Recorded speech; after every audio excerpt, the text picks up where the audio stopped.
You can't get that money back. But what you can do is stop your losses today. How? By diversifying your savings into a gold IRA from my friends at Birch Gold Group. When you're done, your money will be parked in a tangible asset with a proven history. To see how it works, get your free info kit on gold IRAs by texting the word PROTECT to 989898. I trust Birch Gold. They provide an easy process to roll over your 401k or IRA into gold without losing your tax advantaged status. So text PROTECT to 989898. That's PROTECT to the number 989898 to get your free info kit on gold IRAs from Birch Gold. Message and data rates may apply.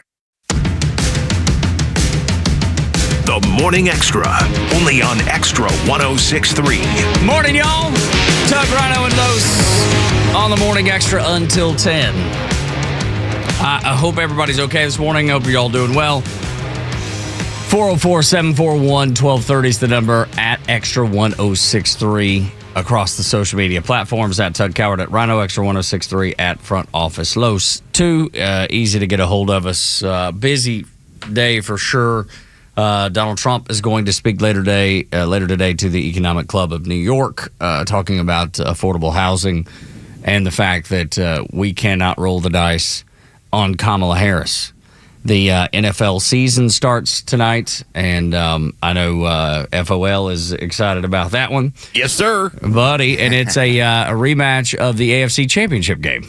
Yeah, I mean, we're going to get to start off with the defending champs, as we get every single year on a Thursday. You get the Kansas City Chiefs and you get Lamar Holmes and the Baltimore Ravens. This is going to be cool on a Thursday. I mean, not everybody else has to partake, but I will be. Yeah, man, I love it. I won't be. I don't watch the NFL. I just don't have a lot of interest in it. But my son Jacob, I know he will be watching over. It'd be in me Charleston. and Jacob. I think I got to tell you, I think maybe some more. But I think more people. I think a few more millions. Yeah. I think y'all want to watch. Yeah, I'm traveling today back to Atlanta, but I'm hoping that I get home. I'm ready to watch some NFL. I'm ready to watch some sports. I mean, if there's one thing that I know, sports continue to bring people together, and this is a fun matchup. I'm gonna root for Brittany Mahomes, and I mean, I'm sorry, I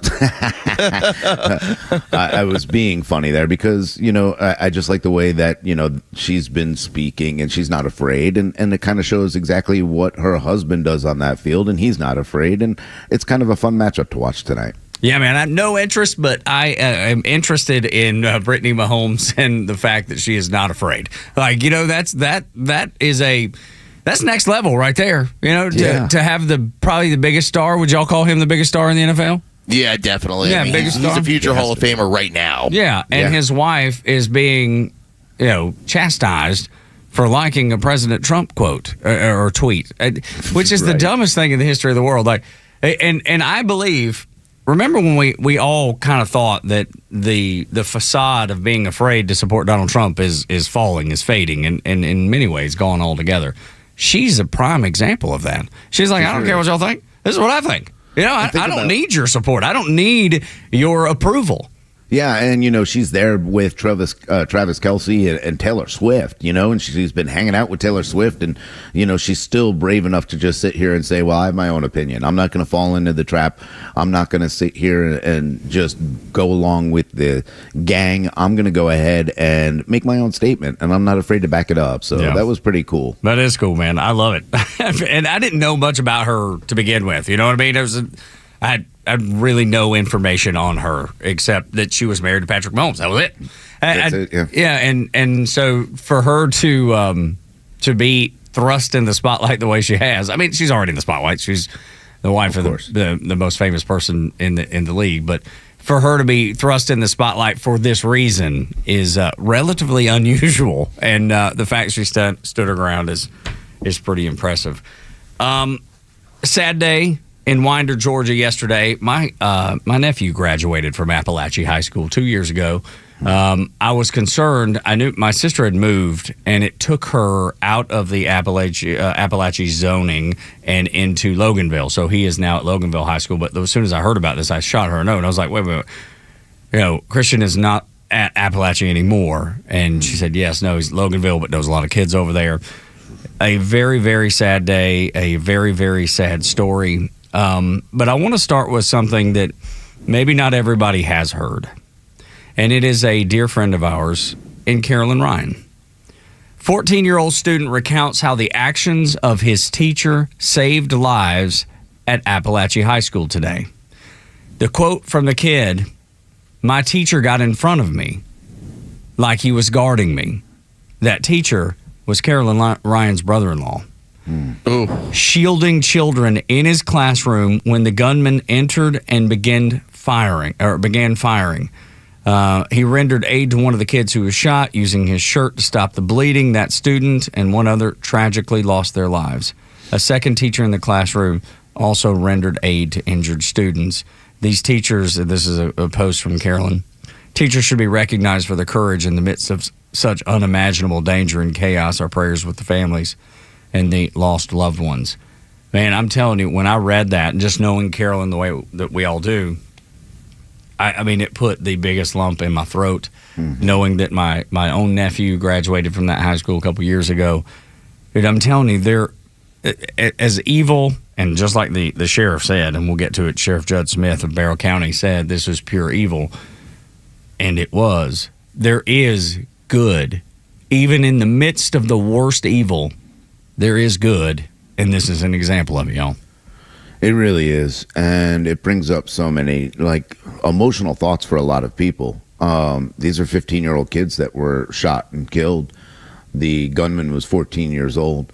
My son is 14 years old. So you start thinking and you start wondering, what would I do? Where would I be? Who would be protecting my children? And to know that there are teachers out there that would stand in front of their students. I know there are so many great teachers out there. I know that we talk about the education system and maybe some of the things that we're lacking in education. But there's one thing I know about every single teacher. I don't care if they're far left, far right, in the middle, wherever they are. They do this because they love children. And they eventually get into this because they love children and they want to make a difference in someone's lives.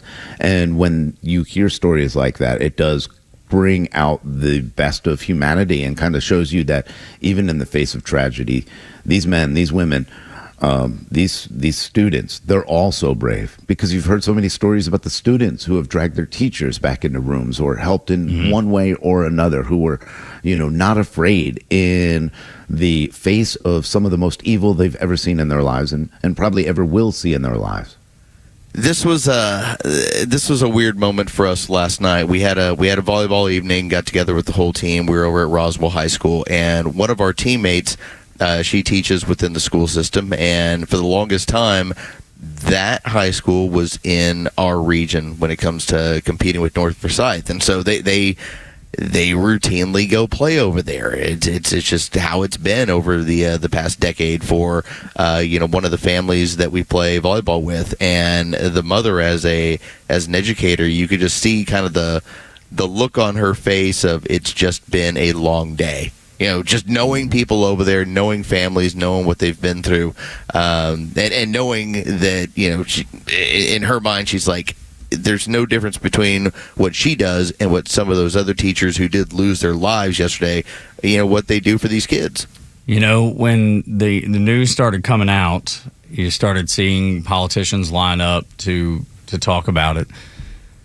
And on the Democrat side, man, every post that I saw was all about gun control, just politics. With regular folks, not so much. Regular folks were, saddened, devastated, all those things. But it's hard for me to wrap my head around how somebody would take an incident like that and turn it into politics. But they did immediately, dude. They didn't even wait. They didn't even wait. Barely was hours, Tug. I kind of imagined, hey, they'll wait for everything to calm down. They'll give it a second. It was less than 3 hours, and you had KJP getting up in front of the nation and talking about how we need your guns. Yes. This is a problem. If there's one thing to go out there like Brian Kemp did and say that the entire community, the entire state of Georgia is sad for these people and families, and we'll give you whatever resources we need. And he did that. And that's one way to handle that situation. The other way is to play politics with it. And I saw it out of one side more than the other. Donald Trump made a statement yesterday.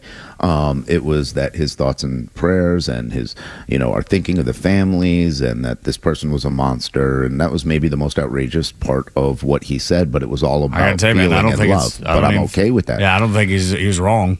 No, but I know they're gonna, just jump on that. They'll demonize it for sure. Yeah, yeah, sure. Absolutely. That's why I'm saying it's probably the most, the word, whatever they could pick out of that. That's it. Yeah. But it's the truth of what we saw yesterday. The other side, they didn't come out on July 4th when 100 people in Chicago, children included, were shot. They didn't come out and talk about what they need to do to protect children that walk down our streets every day in Atlanta, 12-year-old, 15-year-old, 14-year-olds. They pick opportunities that they can make a political statement out of this. And that's exactly what she did yesterday, because we know what their motive is behind this. It's not time for that. The time is to say, hey, how did this person get into school? How do we stop that? How do we protect our children? That's fine. But not the day of, not an hour into this. But if you are that politically minded, and that's where you derive your sense of being, your sense of purpose from government and politics, then that's the place you're going to go. Like most people in that moment, they look for a higher power, they look for higher meaning.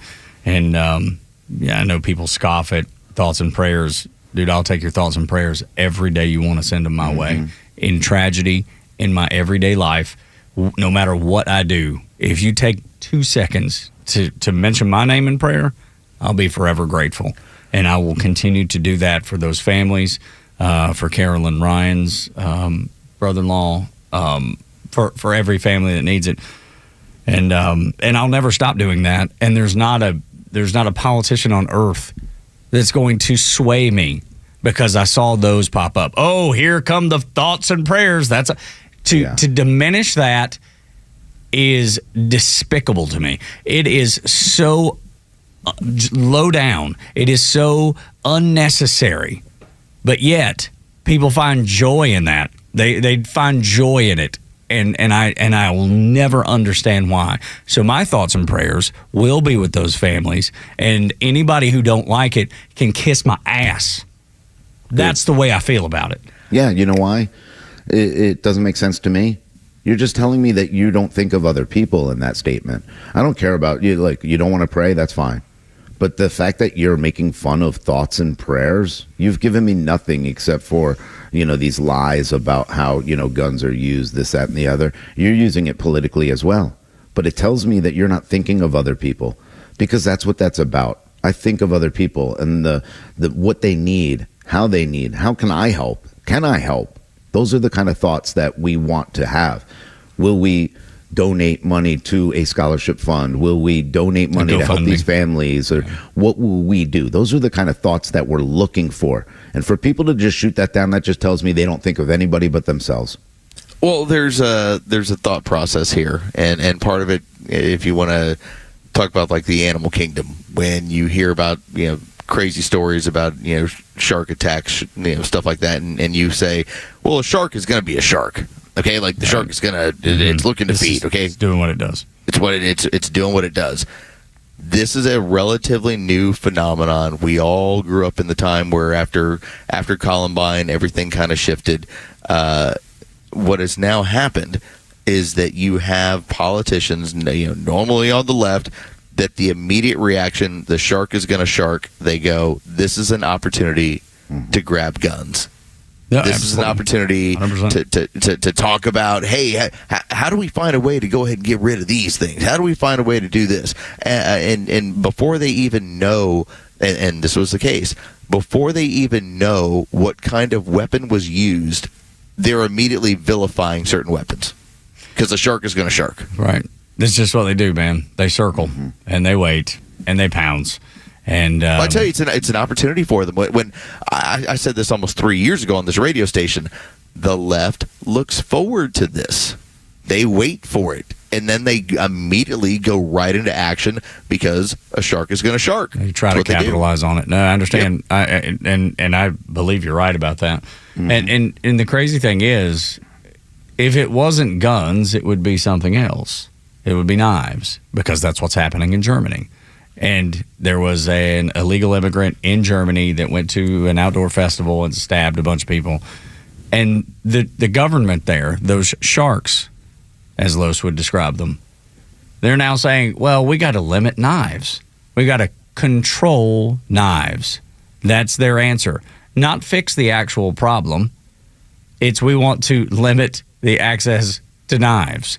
So don't be mistaken. If they're ever able to take away your Second Amendment rights in the United States, and I pray that that never happens, but if they are, when knives become the next thing, they'll add control behind that word, and it'll be knife control. Anything the government does with the word control behind it is never good for anybody. It just never is, man, and it never will be. Price controls, nonsense. Gun control, nonsense. It's all nonsense. It is all nonsense. And, especially when these things come up right away, the call to that right away is a huge problem. We should be calling on getting gangs out of our cities, those kind of mass shootings. When you talk about the amount of mass shootings, now there were 45 school shootings compared to 385 mass shootings. 340 of those shootings take place in our inner cities. They're drive-by shootings, they're gang-related shootings, and we don't do anything to stop any of that. Nobody cares about the kids that are walking around Atlanta that are getting shot or shooting other people because they have access to illegal weapons. Weapons that some of them have come across the border, some of them were stolen here in this country. But we never crack down on those. We do want to crack down on the people who legally hold weapons, and that's the scary part about what they say when they jump in 15 minutes after this. That's a big problem in this country. Yeah, that was the part that really got to me was that you know that they're going to. You know that this is going to turn political, and it's going to do so at an alarming and increased rate. The part to me is that when you have something like this, the natural reaction really should be, hey, a community, even one is the size of Atlanta, everybody should pull together. Everybody should pull together. All right, this is a horrible thing. Put politics aside for just a little bit and let everybody kind of mourn together and start asking those questions and realize that even for the kids that weren't they were in the school but they weren't involved in a visceral standpoint, man, it makes it hard to go back to school. There's just a lot of tragedy here, and to see that this turned political as quickly as it did from the White House on down within hours. That just got to let you know this is an opportunist situation for a lot of the people when it comes to the left. Our thoughts and prayers are with the folks in Barrow County and with the students, faculty, coaches, principals, everybody involved there at Appalachian High School. This is the Morning Xtra on Xtra 106.3. We'll get to the headlines. And we'll talk about the uninvestable blue states, according to one of the men of Shark Tank fame. Next on Xtra 106.3. Hey, it's Flounder, and The Kimmer Show is live every afternoon from 3 to 6 p.m. The Associated Press headline reads, Trump expected to tie Harris to chaotic Afghanistan war withdrawal in speech to National Guard, which prompted Jim Hansen to reply, hate to bust your journalistic bubble, but Kamala tied Kamala to the deadly Afghan cut-and-run debacle by bragging she was the last person in the room. The Kimmer Show, every afternoon from 3 to 6 p.m. on Xtra 106.3 and the Xtra app. Tune into your new favorite show that's redefining the A to Z's of marketing, The Marketing Madmen. We'll take you behind the scenes of successful campaigns and reveal the strategies that win. We're not just talking about marketing, we're making it happen. From viral content creation to leveraging AI for customer engagement, our experts bring you to the cutting edge of industry. This is your playbook for market dominance. Tune in and transform your approach with actionable tips that could skyrocket your ROI. The Marketing Madmen every Saturday at 4 p.m. right here on Xtra 106.3. SITA Information Networking Computing USA, Inc. seeks senior infrastructure engineer in Atlanta, Georgia. Design, implement, maintain, and support IT infrastructure services in accordance with business and functional requirements using appropriate SITA standards, policies, and processes across multiple projects. Must be willing to travel 40% of time domestically and 30% of time internationally. This is a fully remote position reporting to SITA company headquarters. The individual performing this role must be willing to travel and work remotely from airport locations located throughout the U.S. To apply, email resume to roberto.bonilla@sita.aero. Xtra 106.3 1063 and the Warrior Alliance are teaming up to help veterans succeed after military service. Join us on Friday, September 13th at the Warrior Alliance Expanding Our Impact fundraising event with Tug Cowart and special guests Drivin' and Cryin's Kevin Kinney and Atlanta Braves alumnus Sid Bream. Doors open at 5 p.m. and guests are invited to a private celebration party at the Xfinity rooftop to watch the Braves and Dodgers. Tickets and VIP tables include dinner, parking, and the game and are on sale now at thewarrioralliance.org. Supporting veterans means more than just thank you for your service. Sign up today. I enjoy a good night's sleep, and I like to breathe while I'm sleeping. My wife appreciates that, too. That's why I wear a CPAP. You want the right machine. You want expert advice. You want all the supplies that go with it. You get it all at CPAPs, etc. in Alpharetta. Machines, masks, tubing, filters, cleaning supplies, all of it, and they ship nationwide. Walk-ins, by the way, are welcome. CPAPs, etc. Alpharetta, CPAPSETC.com. The world's biggest banks, especially those of China and Russia, have declared a full-scale attack on the U.S. dollar. They are now dumping dollars and buying record amounts of gold. So what do they know that we don't? Well, they know that our dollar is at a tipping point as the world's reserve currency. Call 800-475-2280 right now. Get 2 free reports from Kevin DeMeritt and his team at Lear Capital. De-dollarization and $3,200 gold. They are both essential reads to understand how gold can help you keep more of your hard-earned money. Since 2020, the dollar has lost 24% of its purchasing power. It's simple for the banks. Get rid of something that's losing value and replace it with something rising in value. Please do the same with Lear Capital. If you want to protect your wealth like the big banks, call the people I trust at Lear Capital. They'll send you a free report and an IRA guide and answer any question. Call them now, 800-475-2280. 800-475-2280. The stories that matter to you. These are your Georgia headlines. Presented by RBM of Atlanta, your Mercedes-Benz connection since 1964. Here are your top stories in the state of Georgia for today, Thursday, September 5th. Richard Aspinwall, Christina Irami, math teachers, Mason Schermerhorn, and Christian Angulo, both the 14-year-olds, were victims of the 14-year-old Colt Gray when he opened fire at Appalachia High School. 9 others were injured and taken to the hospital where they were all released. The shooter was taken into custody after he was engaged by a school resource officer. Gray is being held in a youth detention center and will be tried as an adult. The FBI and Jackson County Sheriff's Office say the 14-year-old was on their radar 16 months ago after he made threats on a gaming site, but they didn't have enough evidence to charge him. Greene County Fire Rescue Battalion Chief Chris Eddy was battling a truck fire near Greensboro when an explosion occurred, injuring the firefighter. He later died from his injuries. The Georgia Bureau of Investigation will be performing an autopsy to determine the cause of death. It's unclear if anyone else was injured in the explosion, and the cause of the explosion is still under investigation. And in sports, Jared Kelnick's 3-run homer powered the Braves to a 5-2 win over the Colorado Rockies last night. The win helped the Braves maintain a half-game lead over the New York Mets for the final wildcard spot. The Braves will look for the sweep of the Rockies this evening at 7:20 when Reynaldo Lopez takes the mound for the Braves. You can catch all that action on our sister station, 680 The Fan. I used to love watching Shark Tank. It was one of the very few shows, because y'all know I don't watch a lot of TV, but Laura and Jacob were watching it one day, and I was fascinated by these people coming in and pitching their products. And I like it. Dude, it's still addictive. It is, man. Still, we don't watch it near as much as we used to, but there for a while, man, we were watching it all the stinking time. And I think most people were. Most people were fascinated by hard work. You got Mark Cuban on that show, who has lost his ever-loving mind. Maybe he never had an ever-loving mind, but he is definitely insane at this point. And I always liked him on the show, but I was like, now that I hear him and his thoughts and the beliefs that he has, I'm just like, not much for him. But the guy that I liked the least on the show was Kevin O'Leary. He's the guy that always got under my skin. I was like, man, this guy's a wise guy. This guy's a smart hiney. And you know what I mean? He always was. Yeah. Oh, yeah. He has become one of my favorite people because he doesn't hold back. Seems familiar. Somebody else that does that's running for president. I'll let you fill in that blank. But he says what's on his mind. I thought you were talking about Joe. Oh, I was. You thought I was talking about Trump? He holds nothing back. No, yeah. I was actually talking about Board Up Go Virgin River, the captain on the show. But he was on CNN, and he said, look, don't shoot the messenger. You'll hear him say that specifically.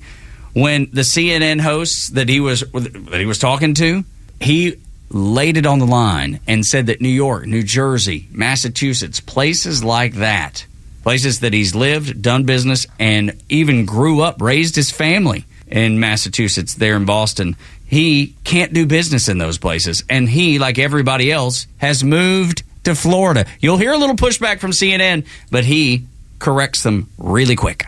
And here's the one thing that nobody saw coming, and this is the competition of states. I don't put companies here in New York anymore, or in Massachusetts, or in New Jersey, or in California. Those states are uninvestable. The policy here is insane. The taxes are too high. We put them in Fargo, North Dakota, because 40% of the people work elsewhere, including Boston. A bit of a debate with Elizabeth Warren about this, but I say, look, Senator, we've got to move the companies out of your state because you're not investable anymore. You're punishing people if they're successful. You overtax them. You hit them with a super tax. New Jersey, what a mess. New York, uninvestable. And Wait, California. why is New York uninvestable? Try and do a project in New York. Try and build a data. I'm asking, Don's point, is it beyond the taxes? Oh, the regulatory environment is punitive. I had a project in upstate New York behind the grid in Niagara Falls for electricity, a global data center we were building. Eventually, it got so bad with the politicians in the local region and the state policy, we moved it to Norway and all the jobs. That's New York. Uninvestable. Sorry, don't shoot the messenger. Just telling you the way it is. Some pushback from our elected officials in New York on that. I was just going to say Kathy Hochul. Yeah, but I'll debate them any time of the day you want.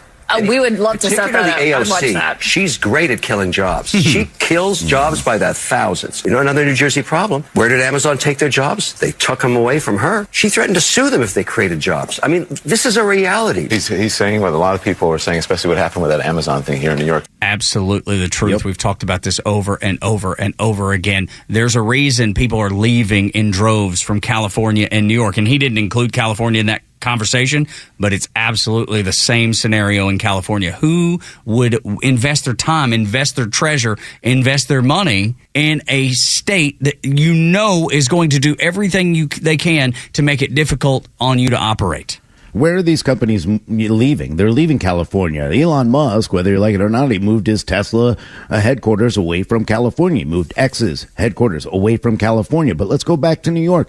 I've talked about it so many times about AOC and the lies that she continues to tell. 25,000 jobs were being brought to New York, and she fought Amazon every single way. So the constituents that would have benefited from those jobs didn't have that opportunity. Let's go upstate. Remington. Remington's a well-known company. Obviously, they make guns, and they were upset about the way they were being handled in New York and all the additional information they needed to provide rather than staying and paying those kind of taxes. They said, we're leaving. We're to Georgia. These are the kind of companies, these are the kind of industries we need to pay attention to and say, hey, if businesses are leaving because of the policies of Democrat officials, we have a problem. This is not difficult. All right, when Donald Trump got into office, one of the first things he was doing, he talks about all the time, the deregulation, getting rid of so many of these rules. Now, what you're saying, well, what do you mean? What's with regulation? Why is that so important? Because deregulation and regulations in general are set up in order to grease the palms of the politicians.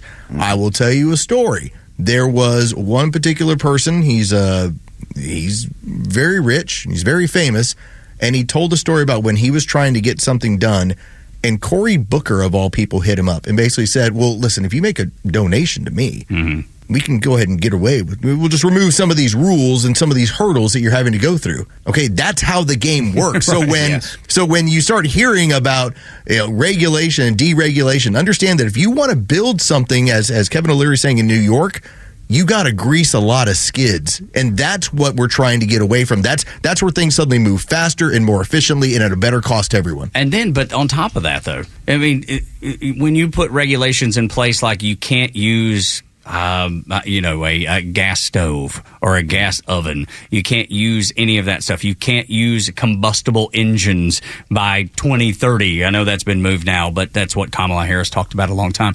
Those are also restrictions that make it impossible for companies to operate. I mean, if you have to transform your entire fleet of 18-wheelers into EVs that won't even do the job you need them to get done, or you don't have enough power because we use solar and wind energy and the wind doesn't always blow and the sun doesn't always shine, then it's going to be impossible to have the power, the energy you need to run your company. Those are other regulations, Los, the same way. Yours are exactly right, but then you combine them with those other crazy regulations that make no sense and are harmful to business. Nobody's going to roll the dice and put their business in your state. Well, let's talk about it. Well, let's talk about it on a micro level, very micro. If you want to build a basement in your home, you've got a studded out area and you want to build a basement, many counties want you to sign up for a permit, which is going to cost you to go ahead and do that. Now, imagine this on a grand scale where you're trying to build office space. All right, there's one regulation after another, and every single one takes time, costs money. And that's why when you have somebody like Kevin O'Leary basically saying, we're not investing there, it's too much and it's too crazy. That's what he's talking about. Just imagine your little basement, what that was able to do. And now you have to go through 100 of those processes that are pulling money from you. And let's not forget what these regulations come from: a fake climate crisis, a fake climate initiative that really doesn't do anything for the environment, doesn't help the environment, and that's where the biggest problem comes. And then they create all of these things like the EPA and create thousands of jobs, overpaying for things that don't make sense. And, you know, they want to take it to the point where, see, they used the entire East Palestine train derailment and Norfolk Southern. Who do they blame for that? Trump. Oh, he removed regulations from it. No, that's not what the problem is. The problem is that, you know, these companies are supposed to be checking their equipment anyway. It should have been happening from the beginning. It had nothing to do with the regulations the government set up or removed. It's hey, we need to make sure that we're checking our equipment. So most of this is just BS, just to create government jobs that do not do anything but take taxpayer money to create these things that make no sense to anybody. Of course. And nobody's going to invest their money. Nobody's going to invest their time. Kevin O'Leary is, I mean, he's obviously a big player in business, but if he's saying it, those people that can't afford the same things that he can, smaller businesses, why would they put themselves in that situation? They're not going to. They're never going to. I want y'all to hear something that happened in Minnesota. There was a man on local TV news. Think of Channel 2, Channel 11, Channel 5 here in town. His name is Dr. Scott Jensen. He's a former Republican member of the Minnesota Senate and a former nominee for governor, too, on, like I said, on the Republican side. He was asked on local Minnesota TV what he thought about Tim Walz, and they pulled the plug in the middle of the interview. The governor has agreed to a debate on October 28th. You're not thrilled about that. Esme, you and I both know that that's a sham. Early voting starts in less than 3 weeks. Come on. What's happening is Tim Walz wants to have one debate as late as he can, potentially after 50% of Minnesotans have voted, and say, see, all the major news programs understand that I've had a debate. At this time, 4 years ago, Tim Walz had participated in 4 debates. He's absolutely been shutting him down. He wants to do this one debate so far into just before Halloween, and you know that he's actually using you to put out his message that I want to debate. He doesn't want. Oh, what happened? Wait, looks like we lost that feed right there. You were just hearing from Dr. We Scott hit the truth Jensen, limit. We hit the truth limit. It set off the detector and shut down all the computers as soon as he started talking about the truth. We lost the signal. It's unbelievable that a local news outlet, when the man says he's using your airwaves to promote his message, they pull the plug. And what you didn't hear at the end is the lady stumbling and stammering around going, oh, well, as soon as we get the link back up, we're going to get him right back on. No, you're not. You did it on purpose. There's no doubt about it in my mind, because like y'all said, the truth limit had been hit. We cannot allow this to be spread because all of those corporations are in the pockets of the Democrats and vice versa. They are the social media and media wings. They're the communication wings of the Democrat Party, and that's what they do. If they see some opportunity to pull the rug out from under Republicans and not speak to their audience directly, they will do it, and that's exactly what they did here. Well, they're going to protect Walz. They're going to protect Harris Ed anyway. Look what happened with Tim Walz and his brother coming out and talking. It got shut down as quick as it started to arise, where he said, do not trust my brother. I don't trust my brother. He would not be good for this country. I mean, that was something that, you know, he continued to say, but nobody's covered that. They've pushed it aside and they won't cover it. And it's going to get worse and worse and worse. The closer we get to this election, you're going to see a desperate media doing whatever they can to disparage the name of Donald Trump and promote Kamala Harris. Nobody thought Kamala Harris was the savior ever. Ever. They've never thought that. And now, in the last 5 weeks, she's become the greatest politician you've ever heard of in your entire life. I wish we could still call it the media. We're just used to it. Yeah. What we really need to just refer to it is the Democrat propaganda wing. Yeah, that's right. The communications wing. Because if we want to just say the media is going to make her out to be, no, it's the Democrat propaganda wing is going to make her out to be this. And I think it's interesting when you look at the amount of interviews that have been granted so far. Her and Walz, 1. So far, when it comes to Donald Trump and J.D. Vance, 34. All right, and the one that Tim and Kamala did was 41 minutes, 42 minutes, and they had to cut it down to 18 because of the chaos that must have been in this interview. We know there was more of it, but they couldn't use it. Meanwhile, because of the media wing, the arm of the Democrat Party wouldn't allow it. The Democrat propaganda wing would not allow a full 41 minutes. Meanwhile, your guy Theo Vaughn gets an hour uninterrupted with Donald Trump, and he just vamps and goes from there. Ask whatever. Trump has done an hour and a half in front of a hostile media. He is not running from anything. He is not hiding from anything. And it's I've been reading, and I believe this probably is the truth, that it's Barron, his son, saying, hey, if you want to reach people like me, kids like me, because my son, who's 20 years old, probably, I don't know how old is Barron? Does anybody know? I don't know. Right? He just turned 18. Yeah, 18. He So just graduated high school. Okay, that's right. He's in the same age bracket as my son, who's 20 and in college. And my son is the one that turned me on to Theo Vaughn. He's like, Dad, you got to watch this guy. I think you'll love him. I think he's super, super funny. That's where I saw the Theo Vaughn Trump interview. So I think Barron is probably guiding this, and Trump is smart to listen to him and go on to all of these social media platforms or these YouTubers, these comedians, these people who are doing things in an alternate media than the mainstream media, which is only going to give you a slanted story. Man, yeah, Barron has. I mean, it is documented that Trump did say Barron was the one who turned him on to it and showed him. That makes sense because my son did the same thing. Yeah, absolutely. But, I want to know what's cut out of that CNN interview, because what did they cut out? I don't think it was just gas. You'll never know. Well, what I think it was policies that would damage her campaign, the ideas that she was trying to push through that looked like communism. And they probably said, hey, we probably shouldn't run this because it'll make her look exactly what she is, which is a communist idea or a socialist ideas that the American people just will not go for. Thank the Lord. And hopefully they vote accordingly on November 5th. When we come back on Extra 106.3, Tug, Rhino, and Losen until 10, America, we have a problem. If you have a vaccine injury, you can't tell anyone. Next on Extra 106.3.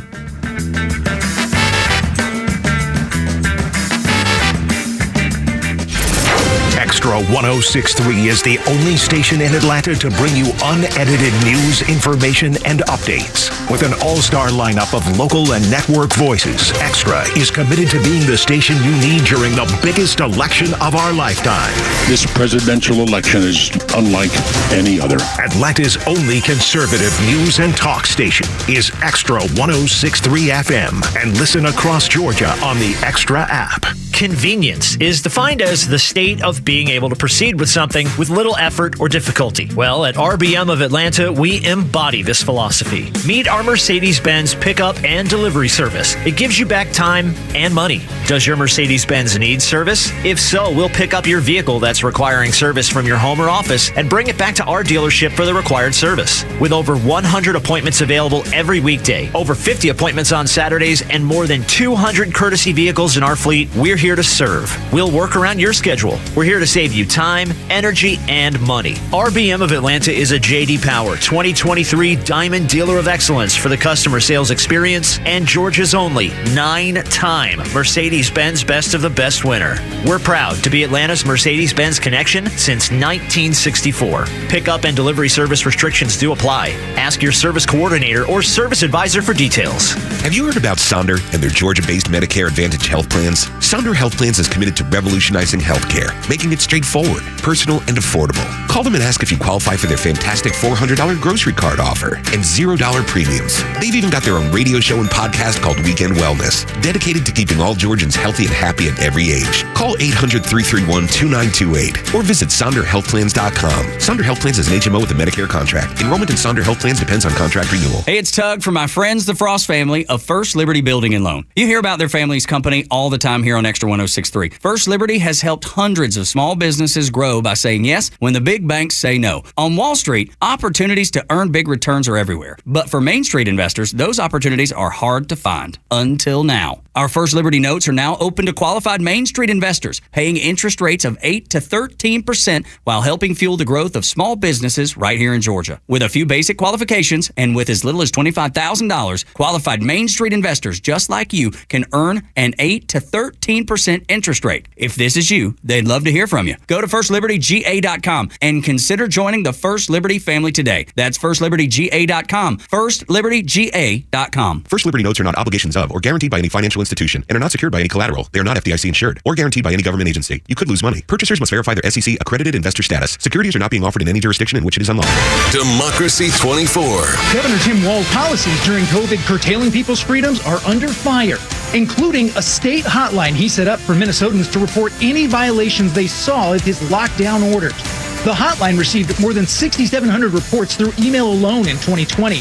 We see case after case of neighbors reporting on neighbors, giving the state their neighbors' names, addresses, and family information for things as minor as parents letting their kids play outside.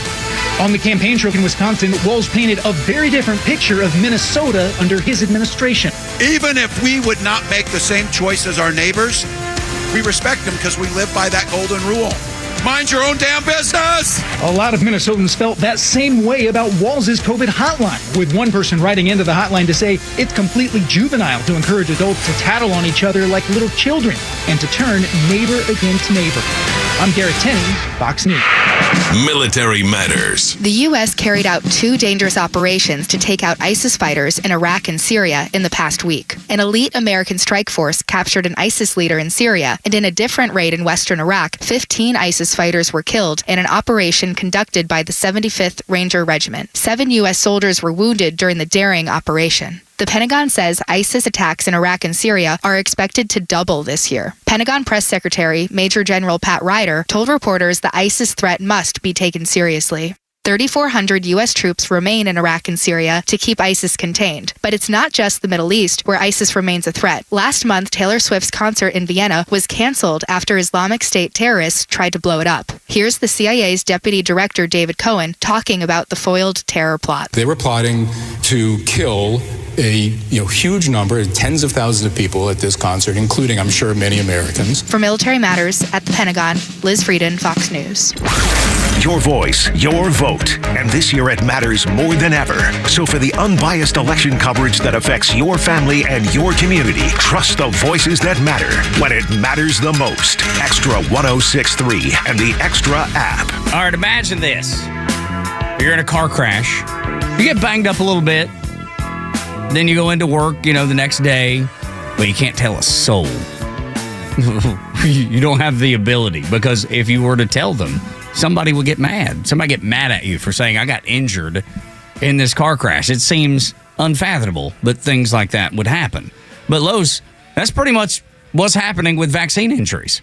Yeah, I was listening to a little bit of some excerpts from the Jillian Michaels podcast, the woman who really came into prominence with The Biggest Loser in the early 2000s. She has since pointed out, and she's become one of the sane voices when it comes to the gay community. She's like, we shouldn't be endorsing these sort of things. We shouldn't be pointing this stuff out.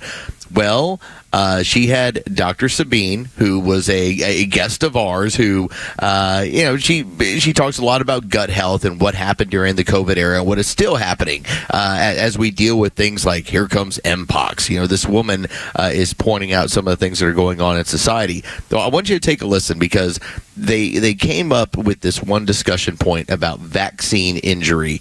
And take a listen to how, if you admit to being hurt by something like this, in certain parts of society now, you're being ostracized. Take a listen.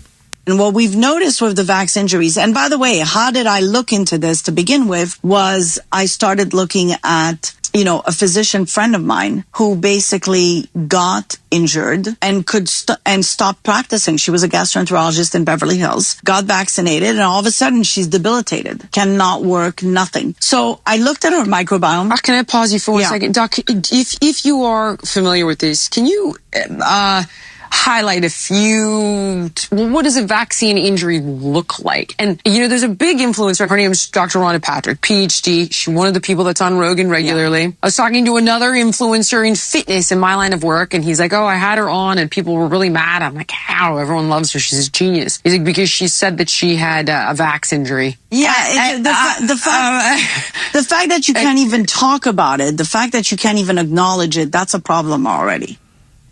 I would think, Los, that, and you tell me what you think, it's part of the problem that RFK has, right? Because he says he's got a vaccine injury, and that's the voice thing. Am I correct about that? Yeah, he basically points out that he suffered a reaction. Right. That's what it calls. And he's been ostracized by the left. He's been ostracized by the Democrat Party because of that. It's just another example of what the doctor's saying. It's one of those things where, there needs to be some kind of research into what these vaccine injuries are. So bringing them up is important because we don't know what these vaccines have done. There's been no information on what the vaccines are, how they were. We can all go back and remember when we were asking for information on what's in the shots and they had nothing on the back as for an ingredients list, as for any kind of side effects. They had no answers for us. So now when you ask questions, Los, you're vilified for asking any kind of question about your own health. I just find it to be so strange that you now have a segment of society that even when something goes on, like let's say one of the things that has been noted by the Pfizer information is the changing of the female menstrual cycle and the amount of women that reached out to one another and said, hey, this happened to me. I'm of child rearing age and now I feel like things have gone haywire.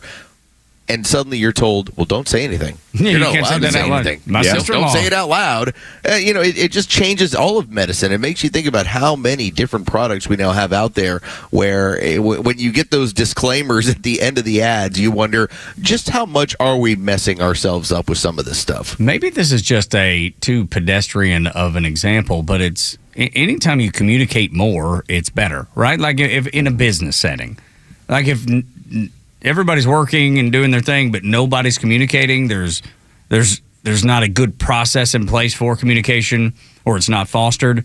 Then usually there's a lot of struggle. There's a lot of double work being done. A lot of people that are that aren't working together well because they're not communicating. Nobody knows what the other person's doing.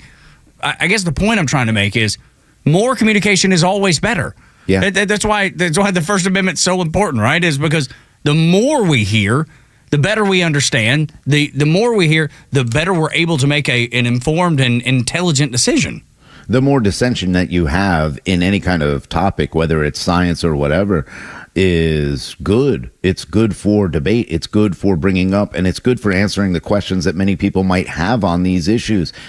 I'm not worried about myself when it came to the vaccine. I'm worried about my children. When I was told that children aren't going to be affected by this virus, why would I need to get my child a vaccine? What are the long-term health benefits, or what are the long-term health, emergencies that I may have to face if I'm a father, or a mother when it comes to giving my child a vaccine that I don't know about? And those kind of answers or those kind of questions were shut down right away. Why? Why can't I ask these questions? You talk about taking someone's family, their health and keeping the government out of their health, yet you've been in the health decision of our families for so long.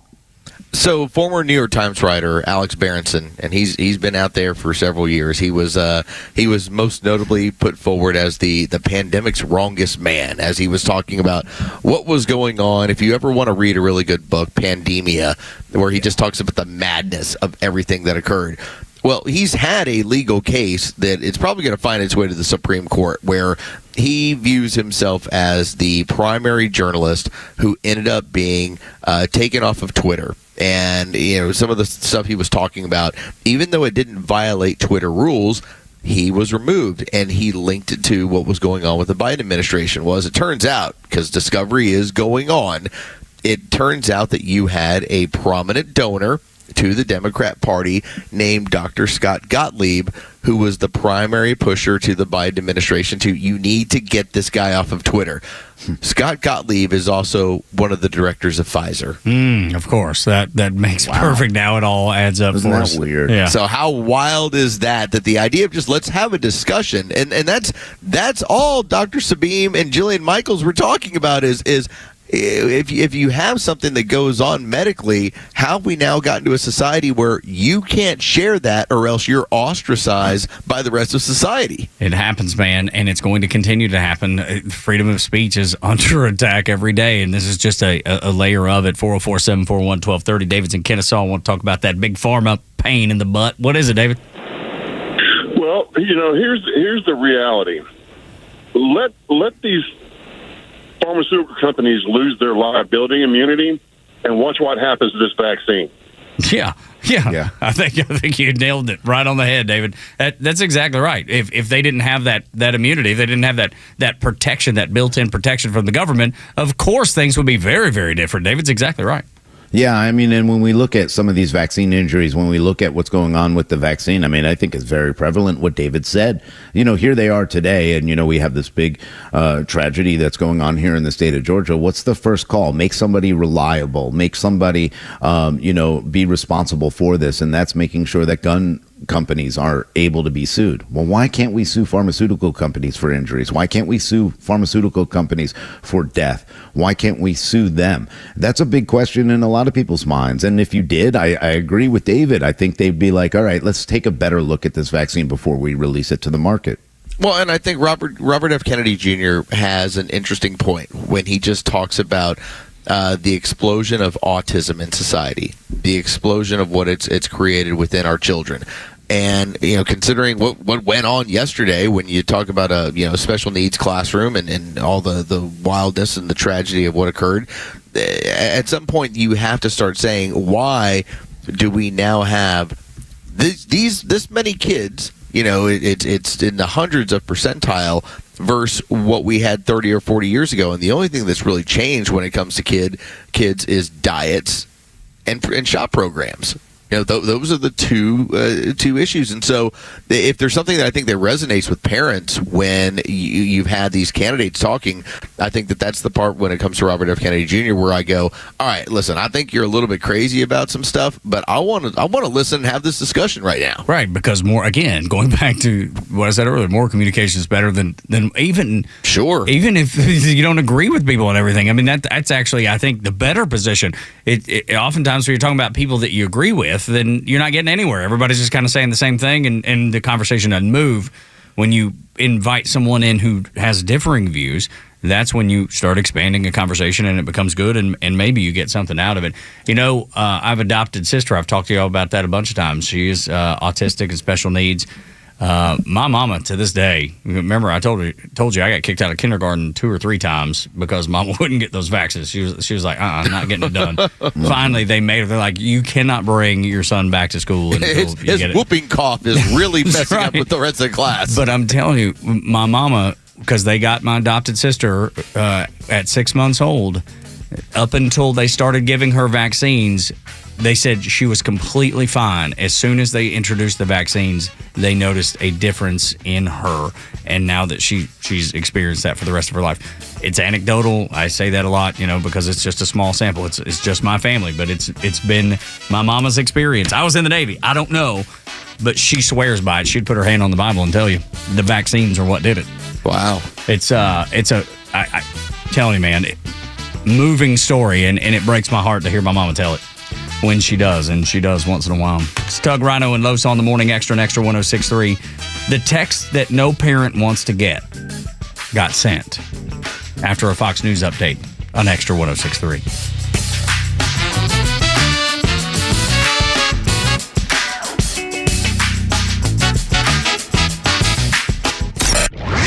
Hey, it's Tug. The Morning Extra has you covered from 6 to 10, and Kimmer's got you on the ride home. Jen Psaki, holy cow. Jen Psaki's a former White House liar, now a liar for MSNBC. And they were talking and gabbling and bickering about all the things that these ladies do. And they were she was talking about how she would compare Hillary Rodham P. Sticky Fart Cabbage with Vice President Cleopatra. Cut number 1, sir. This magical, charismatic quality in person. So do a lot of politicians. People say that about Hillary Clinton. Also true.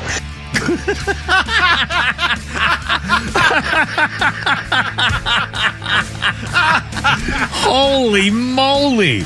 Magical, charismatic quality in person like Hillary? If you say it enough, somebody's going to believe it, I guess. Yeah. They just keep saying this stuff. The Kimmer Show, every afternoon from 3 to 6 p.m. on Extra 106.3 and the Extra app.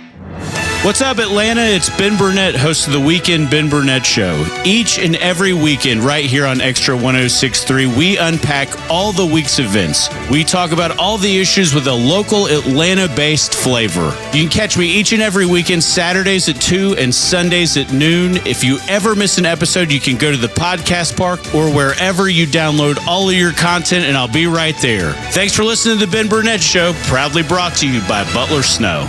Millions of guys suffer from erectile dysfunction. That's 1 in 4 men. And I can tell you, I'm one of them. If you or someone you know suffer from ED, Peyronie's disease, or PE, here's 38-year emergency room doctor and founder of Total Body Therapy of Georgia, Dr. Eric Deal. Patients who enter my office are often frustrated, hopeless, depressed, and embarrassed. I understand the problem, and I'm going to help you fix it. There are lots of competitors that don't have the credentials that I have. When you go to other clinics, you're not going to see a board-certified physician with the experience that I have. When you come to our clinic, you're going to see me. There's just not one therapy that can solve these complex issues. I'll do a complete history and physical prior to any treatment that we use. Take it from me, Dr. Deal. When it's not hard, it's really hard. Call Dr. Deal for your free one-on-one evaluation and resolve your ED, Peyronie's, or PE issues. Total Body Therapy of Georgia, 404-777-1911, 404-777-1911, online at stopmyed.com. The Dean's List with Janice Dean. A brave teenager from Michigan whose quick thinking saved a woman when she crashed her car into a lake makes today's Dean's List. 15-year-old John Agnello was fishing on Lake St. Clair when all of a sudden he saw a vehicle plunge into the water. Instead of calling first responders, John ran to try and help.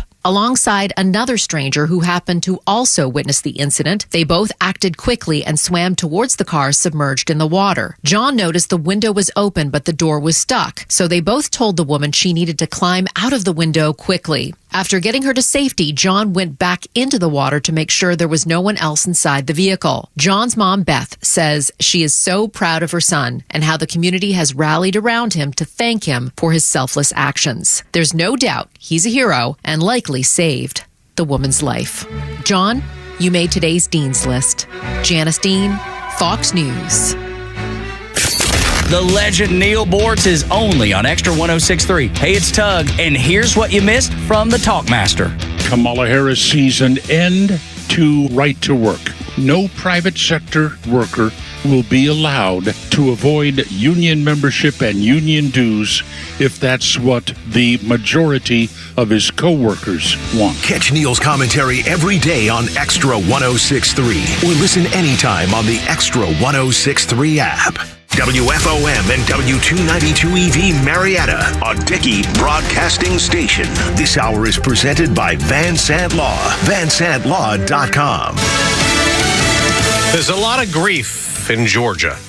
I'm Dave Anthony, Fox News. It was kind of just like it hit hard because none of us wanted to believe it. He's a student at a vigil last night in Winder, Georgia, hours after a shooting at his school left 4 dead, 9 wounded. The shooter is in custody at the Bexar County Detention Center because he is a juvenile. He's being booked in and he will be transported to RYDC. Sheriff Judd Smith, the 14-year-old, will be charged as an adult. Last year, the FBI questioned the boy and his father about school shooting threats online, but the boy denied it and no probable cause was found for an arrest or other action. Last night, we learned the names of the 4 people killed. They are Mason Schemerhorn, a 14-year-old student, Christian Angelo, a 14-year-old student, 2 teachers, Richard Aspinwall and Christina Irami. That's Fox's Dana Marie McNichol outside Appalachia High School. Vice President Harris offered her condolences while campaigning in New Hampshire, then said we have to end what she calls an epidemic of gun violence. I'm in favor of the Second Amendment, and I know we need reasonable gun safety laws. Former President Trump, in a statement, said our hearts go out to the victims and their families, then called the shooter a sick and deranged monster. At a Fox's town hall forum in Pennsylvania last night, the former president said, "We're going to heal our world. We're going to get rid of all these wars that are starting all over the place because of incompetent American leadership. And we're going to make it better." Today, there's a hearing in federal court into the revised Trump indictment charging the former president for his post-2020 election conduct. The U.S. has indicted 2 Russians with RT state media, alleging they've tried to interfere with the 2024 campaign with propaganda. To fund and direct a Tennessee-based company to publish and disseminate content deemed favorable to the Russian government. That's Attorney General Merrick Garland. Those 2 are not jailed here. They're still in Russia. RT put out a statement that starts with, ha ha, ha ha, ha ha. America's listening to Fox News. Hey guys, Donald Trump Jr. here. Let me ask you this. Does inflation feel worse than what we're being told in the news? That's because the official inflation rate doesn't tell the whole story. Since January 2021, the cost of living has increased by 17.9%. You can't get that money back. But what you can do is stop your losses today. How? By diversifying your savings into a gold IRA from my friends at Birch Gold Group. When you're done, your money will be parked in a tangible asset with a proven history. To see how it works, get your free info kit on gold IRAs by texting the word PROTECT to 989898. I trust Birch Gold. They provide an easy process to roll over your 401k or IRA into gold without losing your tax advantaged status. So text PROTECT to 989898. That's PROTECT to the number 989898 to get your free info kit on gold IRAs from Birch Gold. Message and data rates may apply. Does your friend listen to an old station whose news gives them the blues? Set your friend right. Tell him to download the Extra 1063 app. Tug, Rhino, and Los on the Morning Extra until 10. Big day for Donald Trump today. He will be speaking at the Economic Club of New York. I don't know. Los, you had the number yesterday. What is it, 35 now interviews, including Sean Hannity last night? So, 35 interviews. 35 to 1. 35 to 1. I mean, it's pretty incredible, the fact that Donald Trump is out there speaking to anybody that will listen. And Kamala Harris, Rhino, I mean, she don't want to speak to anyone because she's afraid they'll listen. Well, yes, that's number one. She has nothing to say because she's afraid of what she does say will continue to lower her poll numbers and lower her popularity, where Donald Trump has plenty to say and has plenty of options and issues to talk about and what's affecting Americans. So he has no problem standing up there and speaking or being interviewed. That's the one thing I've noticed a lot. You know, I saw Josh Hawley on CNN. I see, Robert F. Kennedy on CNN. I see other leaders. J.D. Vance has been on CNN. They're actually going in a hostile territory to do these interviews as well, which I think is a huge difference between Kamala Harris. You won't see her sit down with anybody on Fox News. Would never, no, because then she would be asked a question, and it wouldn't. And How ridiculous is that? She would be asked a question. You would never have Not that. even asked a question. She would be challenged on the question as well. It wouldn't be a softball question. You know, if she knew they were going to come up there and be like, Kamala, you're great. Tell us about all the joy you're going to bring. Right. She would do it in a heartbeat. She knows that there are going to be issue questions, and that's a problem for her. But she can't speak to any of that stuff, and that's the thing, Los. I can't. There's not a bit of me that thinks that Americans don't see that. Maybe even the people that support her, they have to scratch their head because they already support her, so they like her and they think she's great, right? So they have to be confused at why she doesn't have the ability to sit down. I would, if the roles were reversed and it was Trump using the Biden basement strategy, I would be like, well, why is it that he can't do this? Why is it that he's running away? I think I would pick up on that pretty quick, don't you? Yeah, I think the independence of this country, and I think part of the reason why we're seeing a surge with Donald Trump in the polls is because he has been open to doing interviews and talking about policy and talking about what the future plans are. When you're asking, as of now, what the Democrats are asking is for us to vote for a woman who's done one interview, albeit with her vice president sitting by her side like some sort of lapdog. Yeah, it was very strange. And whenever she speaks in public, it's incoherent, and she starts going over policies that don't make any sense. All right. for those people that are kind of in the middle going, listen, I just want sanity back. Obviously economically, I want the things that I experienced 4 years ago. It makes it very easy to make that choice, in my opinion. I think they should go with Trump Vance should go with, we're going to put the adults back in the White House. Mm-hmm.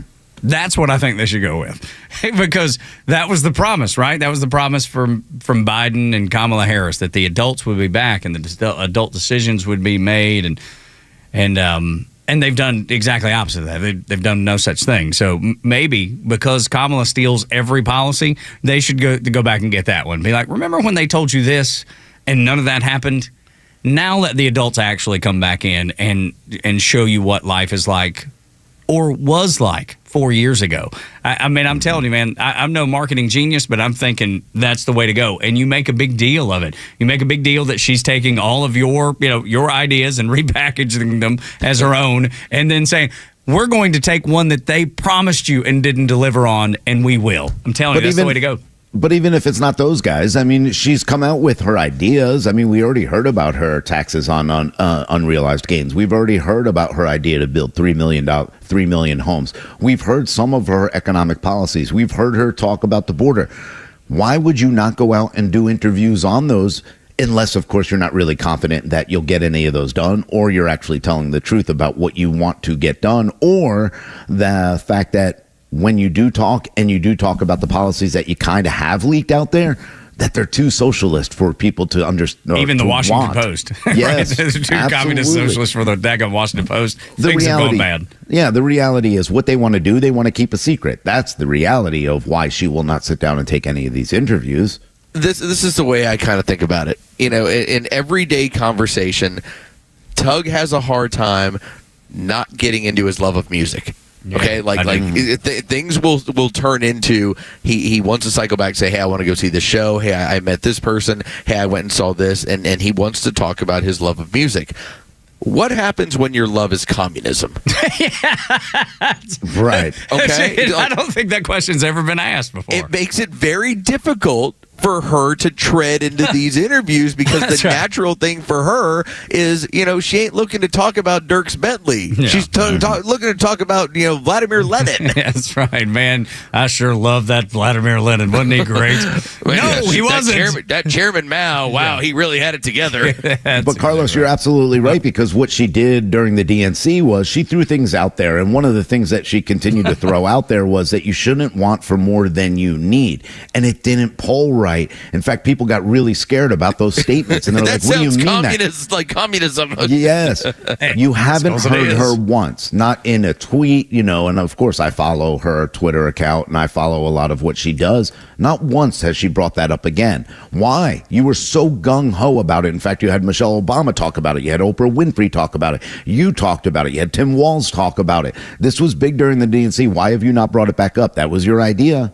Yeah, she would never. She knows she can't, because it does nothing more than sink her even further and give people in the middle pause and maybe some indigestion, thinking they might have to pull the lever for her. I'm telling you, if you ever watch any of the live dial system, which is it's a polling technique. Oh yeah, where they'll listen to a candidate, and you'll have Republicans, you have Democrats, you have Independents, and they will rotate the dial according to whether something is enticing to them or if it starts to bother them.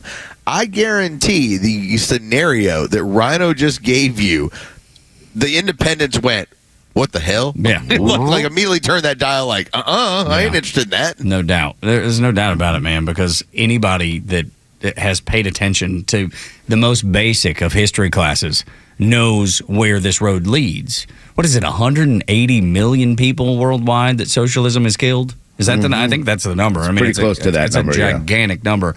I mean, 50 million in China during their famine period alone during the 1950s. And that's the thing. So when people hear that and they go, well, wait. And then the Democrats are always like, well, we'll do it better. And we've had this discussion before. It's not a new one necessarily, but it deserves to be spoken about again, because they always give you that we'll do it better. And we're going to perfect this. It will be the utopia that we dream of and you dream of and we've all dreamed of. And yet it turns out, in disaster. 180 million people dead worldwide. That's why when people hear it, their antenna goes up immediately. Or you have national news, or let's say, worldly news, like what's going on in Venezuela, because you look at what all the pitches were to the Venezuelan people about, hey, you can't have more than what you need. You'll have to stand in line for food once they go to that, idea of socialism that they thought they could do better. When people start going, hey, we can't live, we can't afford to live, you've taken everything from us, you continue to get richer. Those kind of current events also remind people of why what she said is so dangerous and such a link to socialism, communism, and a link back to her father, Donald Harris, who was a Marxist economy professor. Those are big issues for Kamala Harris, and those are things they're trying to hide from the American people. Well, aren't we supposed to learn about the influence that goes on? Because when you look at the first couple terms that you had with Barack Obama, Reverend Jeremiah Wright was such a huge deal when it came to Sean Hannity. He's pointing out this guy sits in a black nationalist church, and first and foremost, they ain't all that into America. Next off, they ain't all that into Israel either. And so when you listened to and saw some of the stuff he was doing, you went, wow, that's the influence. Well, what happens when your dad is a Marxist professor? That's the same thing. That's dad. That's right. That's the same. Can you imagine the influence? That's exactly right. Can you imagine the influence that a father has on a child? Think about your own children, the influence you have over them, and then put yourself in a Marxist home. What do you believe? And though Kamala has flip-flopped on all those things, fracking, I'm not for it. I'm going to ban it altogether. No, I'm completely for it. Wall, racist, a medieval vanity project? Now all of a sudden she is all in favor of it. We need to stem the tide of illegal immigration. All of this is the chameleon effect, right? It's the way socialists get elected. They don't tell you what they really want to do because it makes people nervous. And then when they get elected, they do it anyway. That's what happens, and that's probably what's going to happen with Kamala if she, not probably, that's 100% what's going to happen. Plan. That's the plan. You just laid out the blueprint. That is exactly what's going to happen. Morning Extra and Extra 106.3. Y'all, I got a text from my son yesterday, and he was just saying, hey, what's up? Hope you're well. This was, later in the evening. And I love getting a text from my kid. Now, he rarely calls. It's always just hey, checking in, and we'll go back and forth a couple times. Dad, I need money. Yeah, there is some of that. I'm going to bring that up, but yes, there is some of that. And, you hit him on Venmo or whatever, but the text you never want to get came at 10:23 yesterday morning. And it was between a student in Appalachia High School and a mama. 10:23, the first note said, school shooting right now. I'm scared. Please, I'm not joking. Mom responds back, I'm leaving work. Son replies, I love you. Mom, I love you too. Where are you? Merely says, class, someone's dead. I saw an ambulance. And the police are headed this way. This is the heartbreaking message that no one wants to get. And that's exactly what happened at Appalachia High School yesterday. This is something that is unimaginable. This is something that I can't comprehend, to be honest with you. I can't put myself in the position of this mama. It's so heartbreaking, because it doesn't seem real, Rhino. It doesn't seem like something that could really happen, and yet it did, and will again.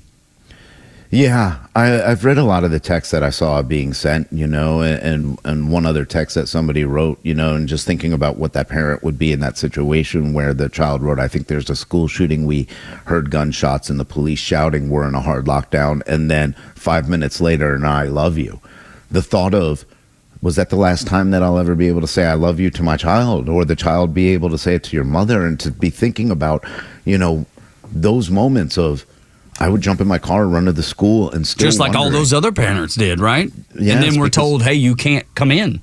and a lot of the kids didn't have contact. A lot of kids weren't able to have, I know my son, most of the classes, now that he's in high school, he's allowed at 14 years old to have a phone while in some of the classes. But in some of the classes, I think it's very responsible for the teachers to say, hey, we're going to take your phones and we're going to put them in a box. And that happens in a lot of these classes. So you can't even have that contact with your child in an emergency. And that's a scary, scary thought. And it's just such a tragic story everywhere. And these kids are going to need the mental help that they desperately needed before this. And a lot of them definitely need. This is a very, very touchy situation that I think we got to stay away from the politics of the gun grabbers and the thoughts and prayers and back and forth between, hey, your thoughts don't matter and blah, blah, blah. They do matter. And all these thoughts matter because these thoughts lead to solution. So this turned my stomach yesterday. This is before, I just was dealing with a whole lot. I had the dumb luck of having my alternator go out while I was in the orange deck. So, I had to push the car out of its parking spot and have, assistance from security, jump my car so I could get home. So by the time I get home, the last thing I'm doing is I'm on Twitter. And the last thing I'm doing is checking the news. And I got a text from my mom. And she's saying how hey, I just want to know with this school shooting, I was so worried about the girls. And this moment hit me of, oh my God, did something happen at our schools? And I guess, there's that moment of where you just go, because it's possible at any school and it's possible at any time. And so there was just this quick moment of, oh my God, what if this is one of my kids' schools? And realistically, it ain't that far away. And so you talk about that text message. It's just an awful feeling. It is an awful feeling. A similar situation. My mother, they live in Florida and they're down there. And the reports down there at the, early stages, I think it was around 11 or, o'clock when pretty much it got national. And all they heard was a school shooting in Georgia. So, of course, my mother called me panicking. What school is it? Where's Liam? Is Liam okay? And I said, yes, mother, it's in Winder. It was Barrow County. It's a tragedy. There's still not a lot of details on it. But the first thought that everybody had right away, especially if you have a family in a school in Georgia, is this can happen in any school, anywhere. And we've crossed this line of, what are we going to do to protect our children? And we're not really coming up with solutions. We're playing politics over it. But yeah, I think a lot of people, you don't want to see the text. You don't want to get the phone calls. It is a very nerve-wracking time. Went back and forth with my sister who lives over there very close to Appalachia High School. My nephew, her son, actually graduated from there a couple years ago. Her youngest son, her second son, is now at Loganville, but it didn't occur to me. Just in the moment, you're panicking, and all you know is that that's where they live, and you're like, oh my God. So I'm reaching out to my sister, making sure everything's okay, and then she assured me yes. We moved 10 minutes away, but they are physically from their home, from their front doorstep, 10 minutes away from that high school. And she said Christian knew about it before I heard it reported on the news. He had texted me from school, letting me know that something was going on at Appalachia, just down the road from them. Knowing that one coach was killed, not sure who all he keeps up with and keeps in touch with there, but we know so many people in that community. Both of my nephews were wrestlers in high school and have done really well. Had a scholarship offer for my older nephew Hunter to go to Coker University in South Carolina and wrestle, and he decided to take a different route, which is fine. But that's how they knew everybody in the community, and now it's just like a complete shock to everyone involved. Y'all have people reaching out because they're concerned, and I reached out to my sister because I was concerned, and yet there are politicians who decided this would be the great time, this would be the fantastic moment to bring up gun control. No, let's not let the dust settle. Let's not let the authorities do the proper investigation work. And I heard the sheriff over there in Barrow County say, I'm not taking your questions right now. There's no way to answer them. There's no good answer I'm going to give you. We're going to work through this, figure out what happened, what had needed to happen that didn't, how this all transpired, and then I'll answer your questions. But that didn't stop the politicians from jumping on their old soapbox, Rhino. Not only that, it didn't stop the media from jumping on a soapbox in some regard or another. I read a lot of articles in the AJC. I read a lot of articles from WSB. And one of the disturbing things that I saw were, we don't know the 14-year-old's political motivation. Hold on one second. There's no political motivation. This is a 14-year-old who is suffering from some kind of mental illness or some kind of mental breakdown. Maybe it's just a breakdown of that day. Why are we jumping to a political motivation right away in a 14-year-old's decision to go into a school and tragically murder teachers and fellow students? This is what our media has done. This is what our politicians continue to do.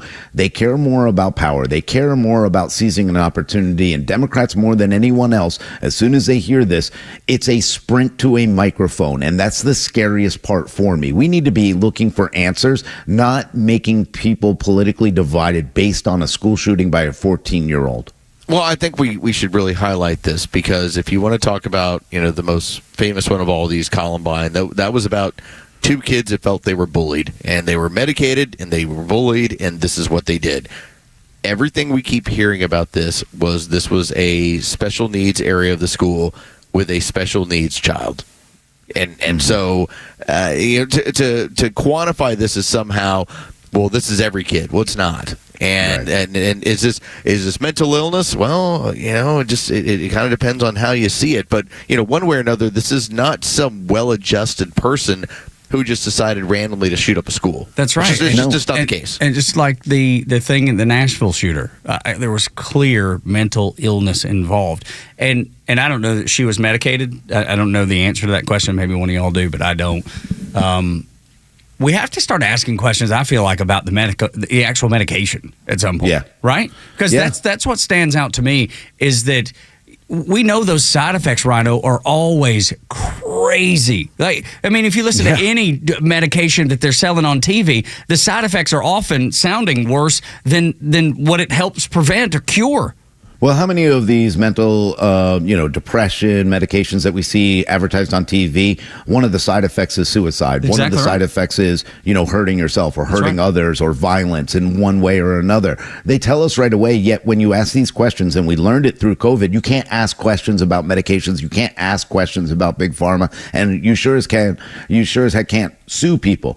I think we need to look more into, hold on one second. You're telling me 16 months ago, the FBI and a local Jackson County Sheriff's Office all had a report that the same child went onto a gaming platform and threatened about school shootings, and you did nothing about it because you couldn't. And I understand that. But at the same time, we do have to find something. I'm not saying red flag laws. I'm not saying you should have taken away the guns from the parents, because I'll tell you right now, this is going to turn into a very similar situation as to what happened with the Crumleys. The father talked about having guns when they did the initial interview in 2019. He talked about having guns. He talked about, not 2019, 2023, talked about having hunting guns, talked about it. They're going to go after the parents in this. They're going to make an example out of them. And this is not the concern. The concern is, why did we fail at that point? Why was this kid not watched more in school? Why was this kid allowed to do certain things? Those are the questions that need to be answered. Without a doubt. This is the Morning Extra at Extra 106.3. Appreciate you checking out the show this morning. Feedback, love that, at 404-741-1230. 7 o'clock hour is brought to you by Van Sant Law. When you're in an accident, make the right call, vansantlaw.com. When we come back, Josh Hawley, Republican from Missouri, has a lot of questions for the United States Secret Service after speaking with whistleblowers, and some of the things that they've told him are unimaginable. That discussion next on Extra 106.3. And remember, she hasn't gotten a vote. She's never gotten a single vote. So this is the party of to save our democracy. Dear Lord. The Kimmer Show, every afternoon from 3 to 6 p.m. on Extra 106.3 and the Extra app. Join A Second Chance Bail Bond CEO Daniel Madelon and host Tug Coward for the weekly radio show Back Your Blue. They will highlight special initiatives, criminal justice programs, and community events aimed at keeping our communities safer. Tune in Saturdays at 10 a.m. to learn some good news about and from the law enforcement and justice communities. This week's guest is Mike Lutzenkirchen of the Lutze 43 Foundation. Tune in on Saturdays or catch up on all past episodes wherever you get your podcasts or at thepodcastpark.com. No one plans on going to jail, but when it happens, it's important that you know who to call. Call A Second Chance Bail Bonds, where we believe everyone deserves a second chance. Whether your loved one's been arrested in Cherokee, Clayton, or any of the other metro Atlanta counties in between, A Second Chance Bail Bonds works fast to help expedite release within hours. A Second Chance. It's better to know us and not need us than need us and not know us. Call A Second Chance 24/7 at 404-BAIL-OUT or online at atlbail.com. Get ready for unfiltered conversations on The Janelle King Show, where we tackle the topics that you won't hear at your family gatherings, but they're absolutely crucial for a strong republic. Don't miss us live every Saturday at 3 p.m. and every Sunday at 9 a.m. right here on Extra 106.3. But if you can't tune in, that's okay. You can catch new episodes every Tuesday on the Podcast Park or wherever you prefer to get your podcasts. Join us for these discussions, and I can't wait to meet you there.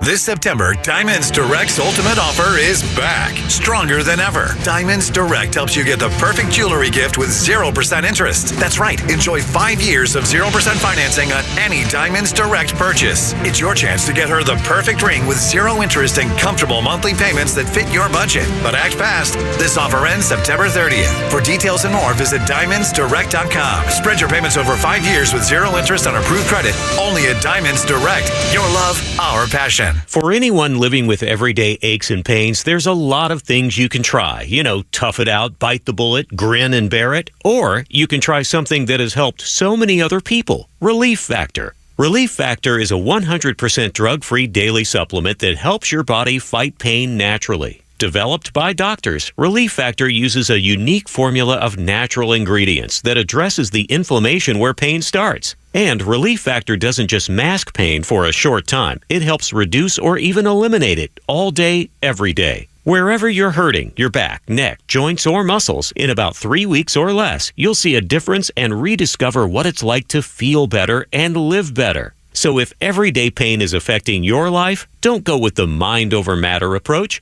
Try Relief Factor instead. Go to ReliefFactor.com or call 1-800-4-RELIEF and save on your first order. That's 1-800-4-RELIEF. Fight pain naturally with Relief Factor. The stories that matter to you.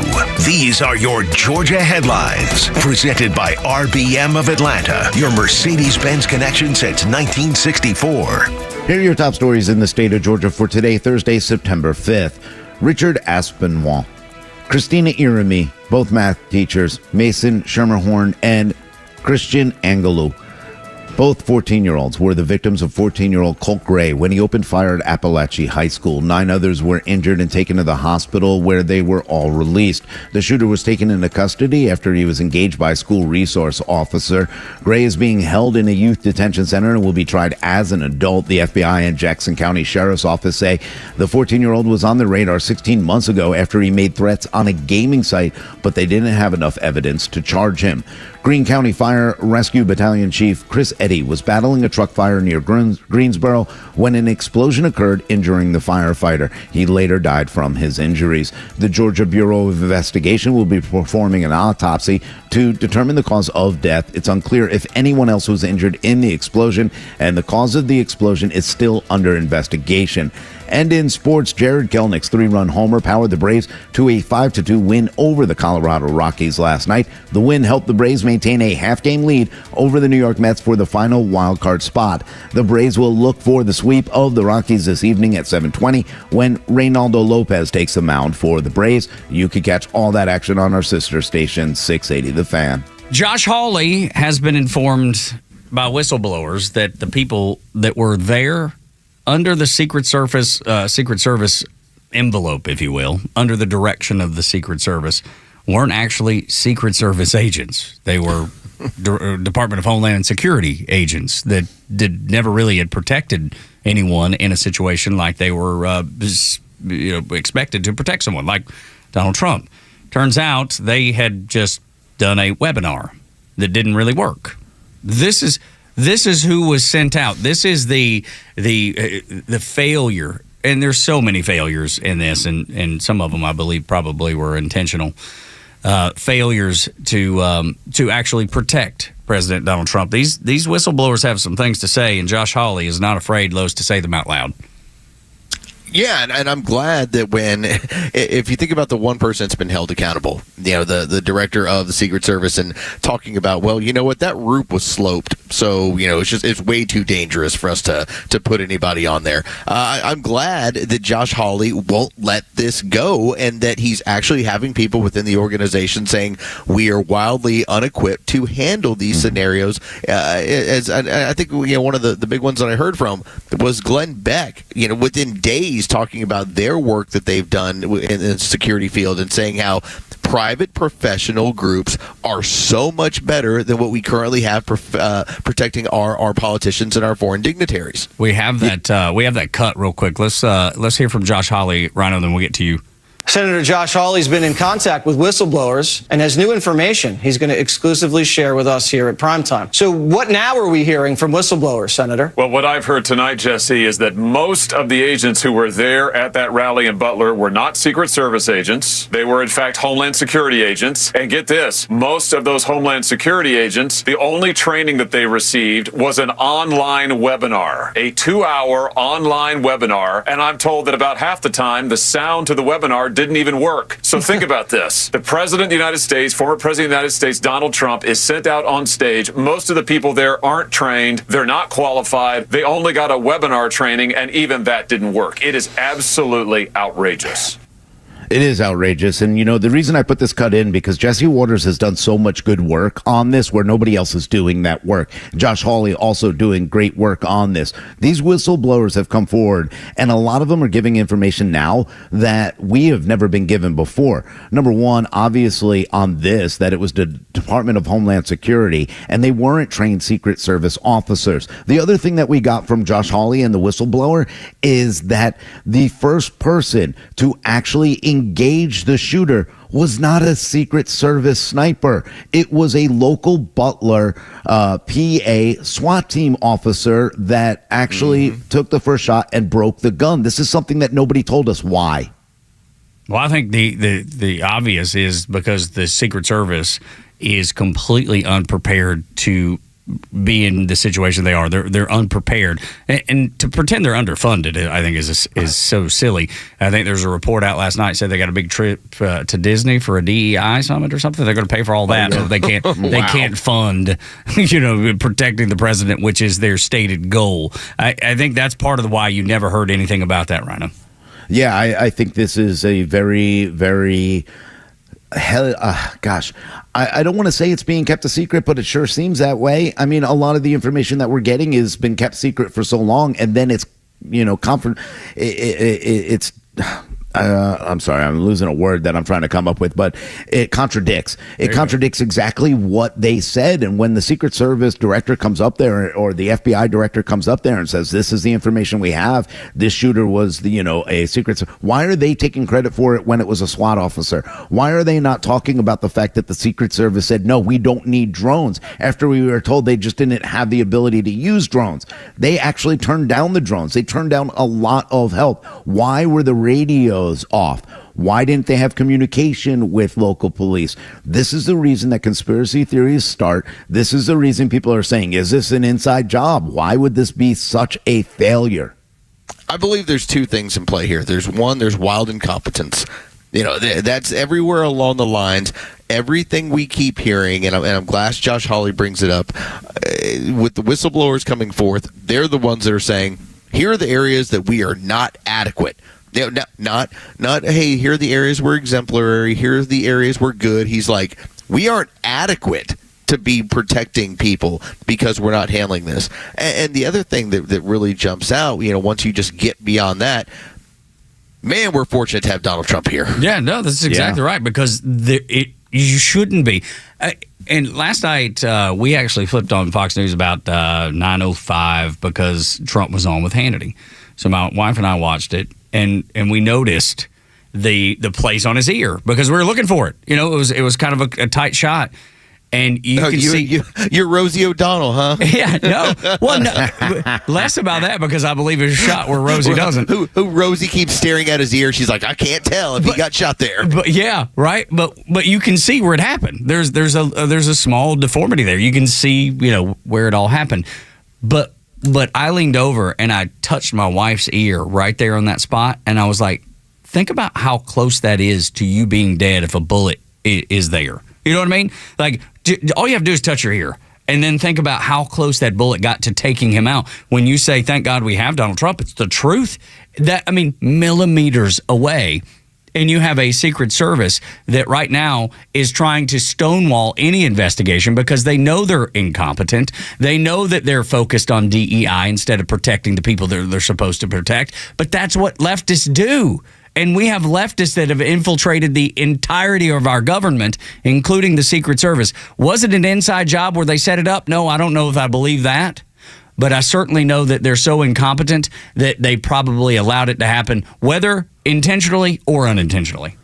Yeah, that's the scary part is, it could just be total incompetence. And, well, then again, you have to question the leadership in this country. I know that, we're supposed to have a president. Nobody's seen him. Yeah. Nobody's heard from him. Well, I guess he popped out yesterday to make a statement about gun control and banning assault weapons. But otherwise, you don't hear from this president.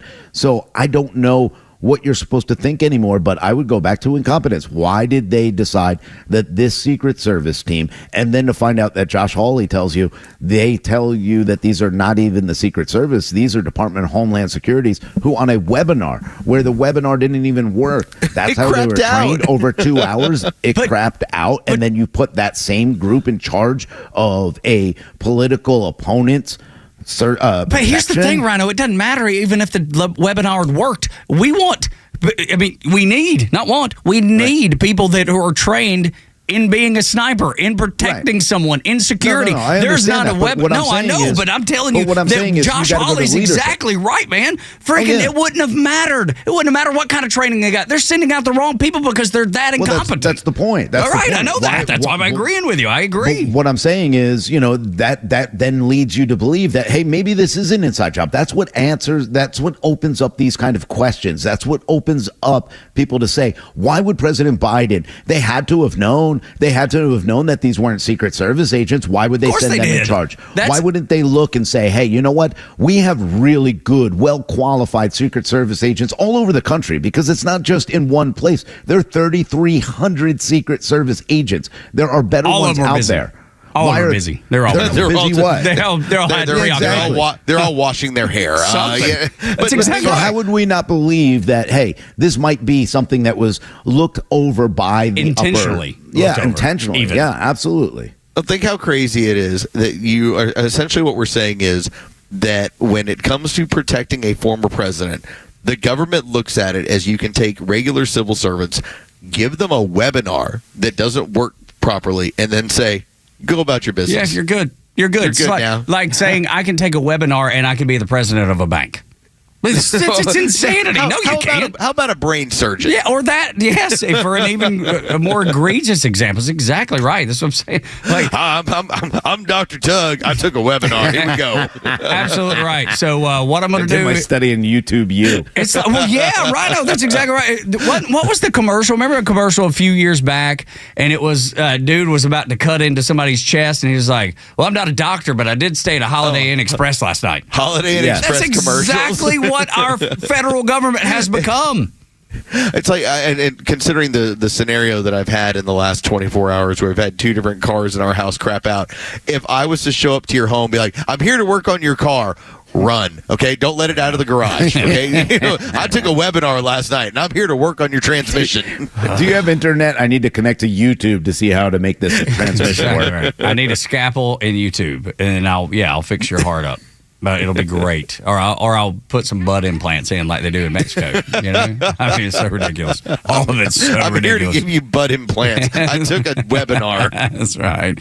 Oh, my gosh. This is the world we live in, y'all. This is the Morning Xtra at Extra 106.3. Atlanta's only conservative news and talk station. When we come back, a prominent liberal believes Kamala is the same thing you and I believe her to be. Who is it? What does she believe? Next on Extra 106.3. Stream Clay Travis and Buck Sexton, Glenn Beck, Fox News, and even NASCAR on Sundays. Anywhere on the Xtra 106.3 app. Download the app now and get 24/7 access to the live stream, the latest news, and everything you need to know about Atlanta's only conservative talk station. Download the Xtra 106.3 app for Apple or Android and check out even more great original content at thepodcastpark.com. CETA Information Networking Computing USA, Inc. seeks senior technical analyst in Atlanta, Georgia. Provide technical implementation and support for a number of software modules within an application suite. Responsible for gathering, managing, and analyzing requirements to design new application changes for own areas of responsibility, ensuring sufficient effort is made to promote vanilla functionality. Must be willing to travel domestically 25% and internationally 25%. This is a fully remote position that can be performed from anywhere in the U.S. Email resume to roberto.bonilla@sita.aero. Hey, it's Tug from my friends, the Frost family of First Liberty Building and Loan. You hear about their family's company all the time here on Extra 106.3. First Liberty has helped hundreds of small businesses grow by saying yes when the big banks say no. On Wall Street, opportunities to earn big returns are everywhere. But for Main Street investors, those opportunities are hard to find. Until now. Our First Liberty notes are now open to qualified Main Street investors, paying interest rates of 8 to 13% while helping fuel the growth of small businesses right here in Georgia. With a few basic qualifications and with as little as $25,000, qualified Main Street investors just like you can earn an 8 to 13% interest rate. If this is you, they'd love to hear from you. Go to FirstLibertyGA.com and consider joining the First Liberty family today. That's FirstLibertyGA.com. FirstLibertyGA.com. First Liberty notes are not obligations of or guaranteed by any financial institution and are not secured by any collateral. They are not FDIC insured or guaranteed by any government agency. You could lose money. Purchasers must verify their SEC accredited investor status. Securities are not being offered in any jurisdiction in which it is unlawful. Don't let a cold, sinus infection, or allergies ruin your day. Breathe easier, sleep better, and feel healthier with Navage. Visit Navage.com, Walmart, Walgreens, CVS, or a store near you. Hey everybody, it's Neil Bortz, an actual attorney spokesperson for Van Sant Law. Notice the heavy traffic out there? Yep, school's back in session. Things can happen. Sometimes people aren't that careful. Maybe an accident. But David Van Sant, he's there to help smooth the way for you if somebody you love gets hurt. Call Van Sant Law at 855-GA-INJURY. 855-GA-INJURY. First call after 9/11, Van Sant Law. 855-GA-INJURY. What's the mystery behind Mystery Valley Golf Course? Is it the fact that it's been voted one of Atlanta's must-play courses? Or is it the fact that it's conveniently located from anywhere in Atlanta? Or maybe it's because Mystery Valley has recently renovated the course, adding all new tipped Bermuda putting greens, upgrading all 66 sand bunkers, and improving the clubhouse and amenities all around. No matter what it is, Mystery Valley Golf Club has been a staple of the Atlanta golf community for many years, and it reopened with the new renovations. Now is the perfect opportunity to make a tee time and enjoy a round of golf at Mystery Valley, located next to Stone Mountain in Lithonia, taking all of the beautiful natural scenery while enjoying a fantastic round of golf. Go to MysteryValleyGolfCourse.com to book tee times. But one question will always remain: how did Mystery Valley get its name?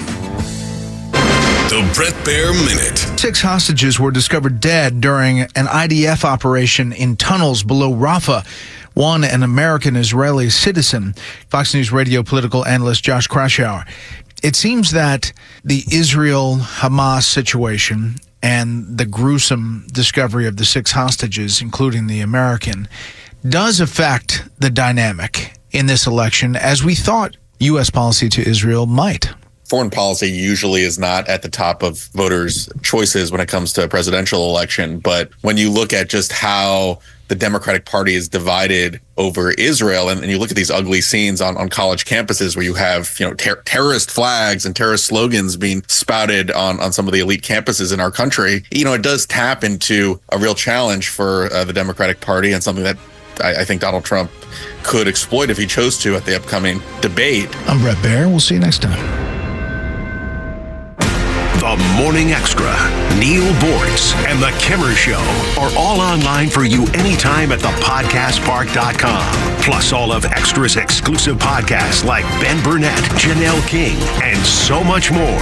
All at thepodcastpark.com. Presented by Associated Credit Union. We've said it a bunch of times, fellas, on this show that you're voting between two systems. Of course, there's two candidates running each system. Well, sort of. But it is capitalism, America that we know and love, the America that we've grown up with, that has been that shining city on the hill that Ronald Reagan described. And the other system is, at least a figurehead in Kamala Harris, is nothing more than socialism. But Nicole Shanahan, former running mate of RFK Jr., says it's even worse than socialism. Yeah, if you want to believe, and I do, that this is a fight between global communism and free nationalism. That's what it's come down to. But at least when you talk about the side that we tend to root for, you're talking about somebody in Donald Trump, and it's an entity. You know, if this was Ted Cruz or if this was Ron DeSantis, we would say here's a singular person. He's the one who's running it. He's the chief executive. Nicole Shanahan is sounding the alarm that you have a scenario where Harris is just the figurehead for what is an entire movement. Take a listen to what she had to say. This is on the Adam Carolla show, and she spells out what Kamala and her policies really mean. I think Kamala Harris is dangerous to me because she is the ultimate puppet for an organization that has, I believe, since President Obama, not actually run real people. They have selected amongst a very small group of individuals that they can control and dictate policy over. I don't think Kamala Harris is somebody who will sit here and tell you how she feels. I think that human capacity of hers has long gone. Yes. I think that what she now represents is corporatism, cronyism, and this is the part that worries me the most, is that she uses messaging in a way to get populations of young, unknowing, innocent people to join her on these false virtue signal ambitions and actually take on policies that will eventually really hurt them in the future. My mother is from communist China. I grew up hearing about what the famine was like in communist China. Right. Well, she's going to do price controls at supermarkets, so we don't have to worry about that. But that is exactly how you get to a famine. I mean, this is... I know. This is the basics. This is communism 101. It is. No question about it. And if we followed this path that has been laid out by the Democrat machine, we will end up in worse shape than those countries because we always do everything to the extreme in the United States. There's not a lot of middle ground. It's either really, really this way or really, really that way. So to embrace communism and socialism, we will do it like no one's ever done it before, and it will be the worst disaster this world has ever seen, in my opinion. Yeah, and I think Nicole Shanahan brings up great points because it's something that we've been saying for quite some time. When she talked about during the DNC about the need to never have more than you need. I mean, that was the thought when I talk about strength of joy and where that came from, a Nazi socialist party, and then her to use that strength through joy here. It's very relevant, and I think people need to understand what she's telling people. When you talk about price gouging and attacking corporations, you're talking about price fixing. And you can go back throughout history and look at what price fixing has done and price controls have done to people. They have caused complete disasters in those areas that call themselves socialist or communist countries.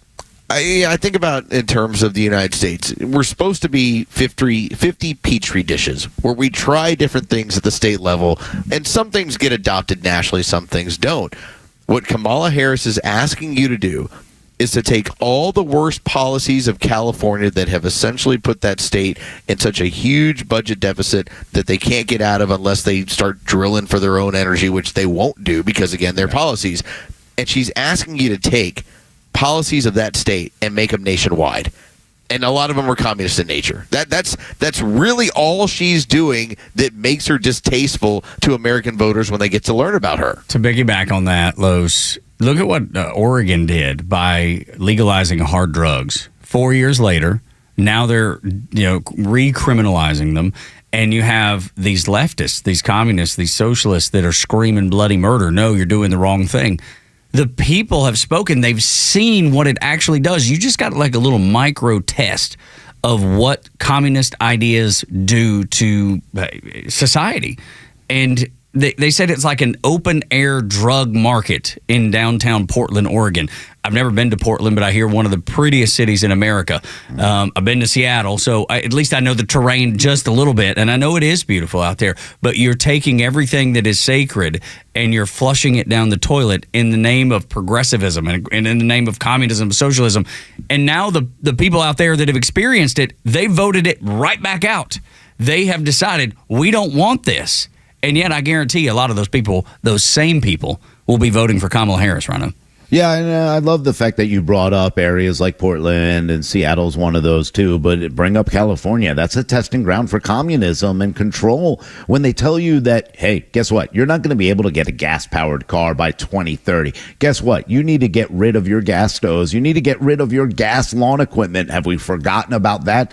And then when San Francisco says, this is what we're doing, we're giving out needles, we're doing this, the government's taking care of drug addicts, the government's taking care of homeless. Well, they're not taking care of the homeless. They're all stuck in tents. What do? They clean it up when some communist leader comes into San Francisco. They throw everybody to the side. They don't care about the American people. They care about communism. They care about really just introducing communism to America. And again, continue to tell us that it's going to be the right way.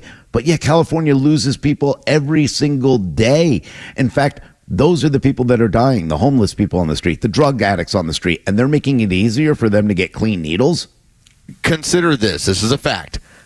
California grew for every single year in population from the time of its inception into the Union until 4 years ago.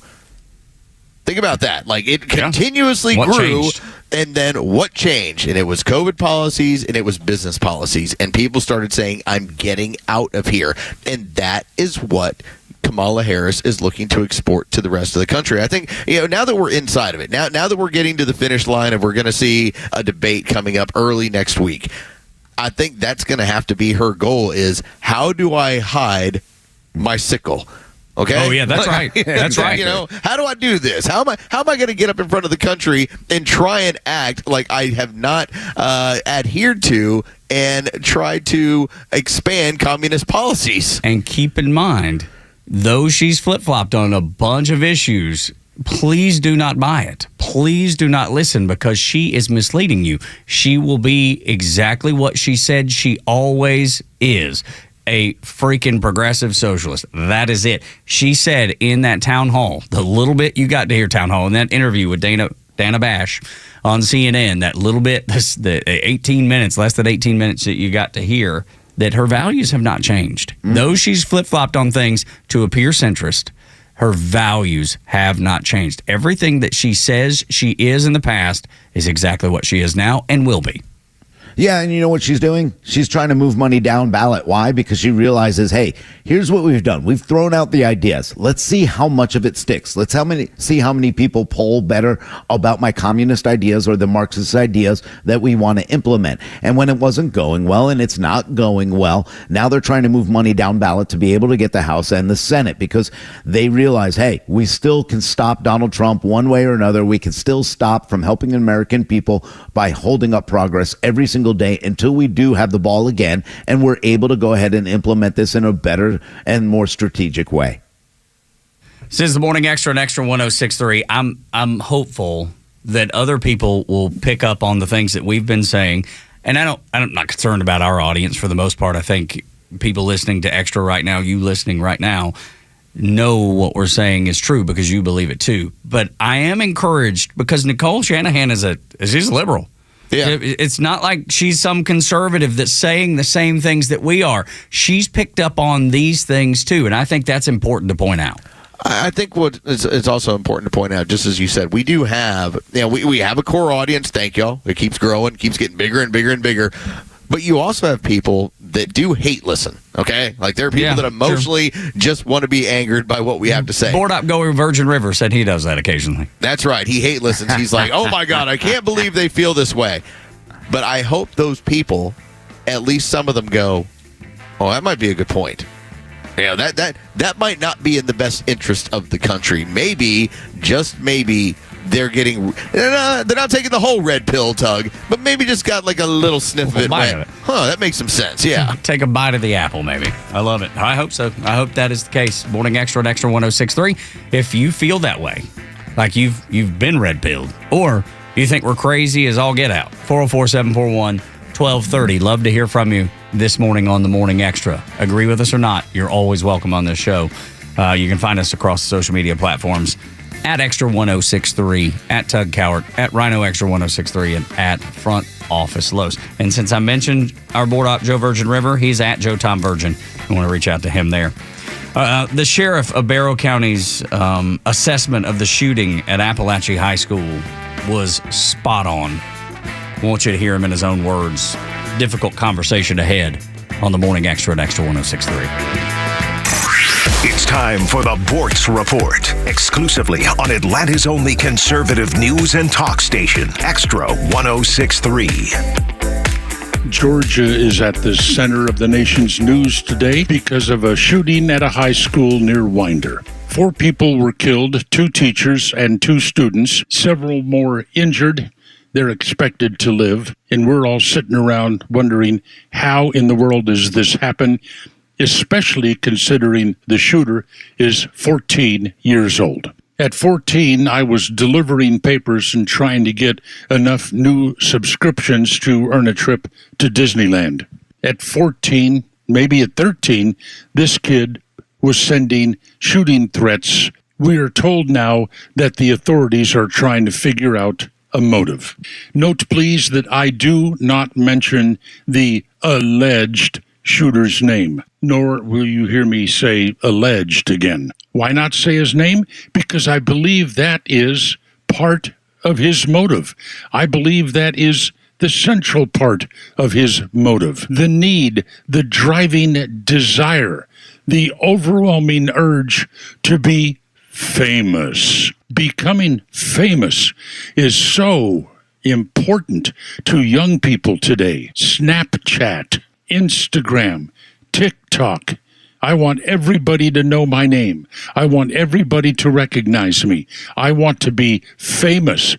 Being famous is so cool. We have 8 and 9-year-old girls doing makeup videos for TikTok so people will make them famous. Teenage girls set up a camera and dance in front of it. That's all they do. They just do some dance moves in hopes it'll make them famous. There's many complicated causes, of course, but I do believe earnestly that if the media would not name these child monsters, we would see a slowdown in this. What's the use of shooting up a school so everybody will know my name and I'll be famous when nobody's going to know your name? And if this kid was phoning in threats last year and was questioned, how in the hell did he ever get his hand on that weapon? Let's look at the parents. Neil Bortz, Extra 106.3. Atlanta, it's Mark from Atlanta Safe House. The Safe House crew hopes everyone is enjoying their vacation this summer. We know the criminals are watching and waiting for you to leave so they can bust in and steal your stuff. But hey, there is a solution. Come purchase a quality safe from Atlanta Safe House. And with summer rebates and specials, you can save hundreds and hundreds of dollars on a quality safe. And remember, don't let an illegal or crackhead deliver or move your safe. They could very well know your combination. So drop by the showroom or go to AtlantaSafeHouse.com. Have you heard about Sonder and their Georgia-based Medicare Advantage health plans? Sonder Health Plans is committed to revolutionizing healthcare, making it straightforward, personal, and affordable. Call them and ask if you qualify for their fantastic $400 grocery card offer and $0 premiums. They've even got their own radio show and podcast called Weekend Wellness, dedicated to keeping all Georgians healthy and happy at every age. Call 800-331-2928 or visit SonderHealthPlans.com. Sonder Health Plans is an HMO with a Medicare contract. Enrollment in Sonder Health Plans depends on contract renewal. The Kimmer Show is only on Extra 106.3 every weekday afternoon on your drive home. President John F. Kennedy would have hated today's Democrat Party. John F. Kennedy was a business. He said what's good for General Motors is good for America. He was a whole different kind of Democrat. And he would be proud of Robert Kennedy Jr. The Kimmer Show, every afternoon from 3 to 6 p.m. on Extra 106.3 and the Extra app. WFOM and W292 EV Marietta, a Dickey Broadcasting Station. The 8 a.m. hour is brought to you by Central Heating and Air. A vigil in Georgia, hours after a school shooting.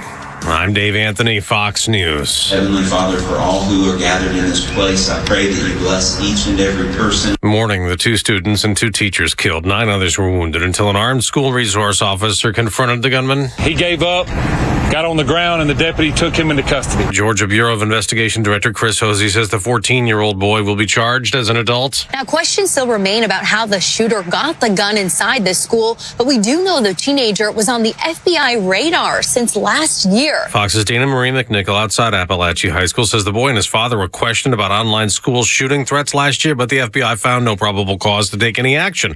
Vice President Harris reacted while campaigning in New Hampshire. We have to end this epidemic of gun violence in our country once and for all. You know, it doesn't have to be this way. Former President Trump in a statement called the shooter a deranged monster, then said at a Fox's Hannity town hall in Pennsylvania, we have to heal our world, and they have to vote for him. Even if you don't like me, you can sit there and say, I can't stand that guy, but there's no way I'm going to vote for her. Now, 5 days before the Trump-Harris debate, ABC has set rules, just like the June Trump-Biden debate. There will be no audience, no opening statements, no pre-written notes allowed, no topics or questions shared in advance, and no live mics when the other candidate is answering a question. That's Fox's Kristen Goodwin. Russia's accused of meddling in the U.S. again ahead of the election. 2 RT state media employees still in Russia indicted. Fox's David Spunt reports the alleged scheme was to expose U.S. voters to hidden Russian influence messaging through TikTok, Instagram, X, and YouTube. We reached out to RT for comment, and the company responded in part with the following: ha, ha, ha, ha, ha, ha, ha, ha. Sure, that was much funnier in the original Russian, but for us, it's not funny. This is deadly serious. That's Attorney General Merrick Garland. America's listening to Fox News. Hey guys, Donald Trump Jr. here. Let me ask you this. Does inflation feel worse than what we're being told in the news? That's because the official inflation rate doesn't tell the whole story. Since January 2021, the cost of living has increased by 17.9%. You can't get that money back, but what you can do is stop your losses today. How? By diversifying your savings into a gold IRA from my friends at Birch Gold Group. When you're done, your money will be parked in a tangible asset with a proven history. To see how it works, get your free info kit on gold IRAs by texting the word PROTECT to 989898. I trust Birch Gold. They provide an easy process to roll over your 401k or IRA into gold without losing your tax advantaged status. So text PROTECT to 989898. That's PROTECT to the number 989898 to get your free info kit on gold IRAs from Birch Gold. Message and data rates may apply. Hey, it's your old pal Neil Bortz. I'm back on Atlanta's only conservative news talk station, Extra 106.3. Okay, here's more of the Morning Xtra. Doug, Rhino, and Los on Extra 106.3 until 10. Made it to the midway point of the show, and part of the discussion this morning, as you might imagine, is the shooting at Appalachia High School. I want to tell you a story that maybe you haven't heard, and it's the silver lining of this tragic event. There's a 14-year-old student who told the story of a teacher saving his and other lives there at the high school. I'll give you the quote. My teacher got in front of me like he was guarding me.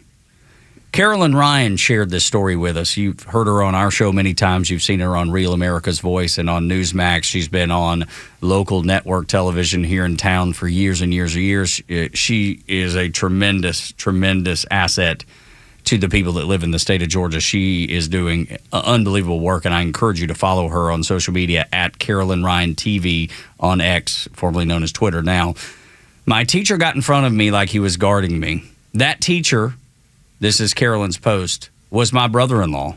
He heroically shielded children in his classroom when a gunman came in, entered the room and began to fire. He rendered aid to one of the kids that was shot using his shirt to stop the bleeding. That student and one other tragically lost their lives.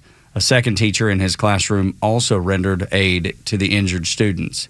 Teachers like this should be recognized for their courage in the midst of such unimaginable danger and chaos. And I know some people won't like to hear this, but Carolyn ends her post with, "Our prayers are with all of the families who lost loved ones today." It's a marvelous story in the face of pure evil, and you can hear Sheriff Judd Smith talk about it being pure evil. I want to play it for you here because he's exactly right. Obviously, what you see behind us is an evil thing today. At about 9:30 this morning, we received the first call that there was an active shooter on this campus. We're not releasing any information as far as injuries, but we have multiple injuries. This is a very, very fluid investigation. It's very early, and I have asked the assistance of the GBI and the agencies here behind me today, and there are multiple agencies that responded this morning to help us and help the sheriff's office. We do have a suspect in custody, and we are asking for your patience as the media to please let us get the facts that we need to make sure we get this right. Again, I've asked the GBI to help us, the sheriff's office, to help us along with this. I know this is not what you want to hear, but I'm not going to answer questions after this is over with. But I wanted to give you the respect and our community respect to let them know what was going on initially. We're in the process of reunifying our students with their parents. Obviously, that's chaotic, but we want to be respectful of them and their privacy as well. That is the way you should handle an interview. I think he did the right thing there. But the thing I want to highlight, I think the most, as he called that situation evil, in the most horrible of situations, the most evil of moments in human history, the best of us showed up, and that was the teacher that is Carolyn Ryan's brother-in-law. It's the silver. If there is a silver lining, Rhino, that's it. Yeah, I think that's it. I think there's a lot of silver linings that we can take out of this. It's a tragedy, and nobody is looking past the tragic moments that happened during the school. But we do need to thank a lot of the teachers who put their lives on the line that day. We also have to thank the students that put their lives on the line and weren't selfish and took care of their peers at the same time. We also have to thank the officers that were there. One thing that we do know is that they took this child, the 14-year-old Colt Gray, who is guilty of going into this school and shooting some of his peers, but they took him alive. And I think that says a lot because, you know what? It gives us an opportunity to find out what happened, why this kid at 14 years old had the motivation to do this. So I think that is a very important thing that we need to be thankful for all the law enforcement, the school resource officer that held his cool and made sure that child dropped the gun and took him so that we didn't have a shooting or an officer-involved shooting in general. So after 9/11, firefighters were like all the rage. You know, just kind of how it happened. First responders were all the rage. Man, if you know any teachers, reach out to them. Just thank them. You know, like we had some friends of ours who were in the industry yesterday, and they were noticeably upset with what had gone on because teachers lost their lives, and in some cases lost their lives protecting their students. And to think that somebody who isn't your family member would care about your kids in that way, to give their life up to protect kids, I like I said, I just don't think you can thank them enough today. No, you're right. And to add to that, coaches, because at least one of those teachers were also coaches, and or a coach, and coaches have such a role in young people's lives, and they teach these hard lessons of, look, sometimes you work hard and you still lose. Sometimes you pick up your teammate and it doesn't work out the way that you would practice so hard for it to. It's a great life lesson, I think, when you play sports. That's why I think it's so great when I see kids active, not sitting in front of a TV, not on a screen, not playing video games. Not that video games are bad. I'm not trying to say that. But when you can get outside and participate in activities and sports, I think it's so valuable. Those life lessons are unbelievable. And I want to tell you about the kid that made that statement, the one that said, my teacher got in front of me like he was guarding me. His name is Marquise Coleman. And Marquise went on to say, in the midst of it, I was just thanking God because he had his hands around me.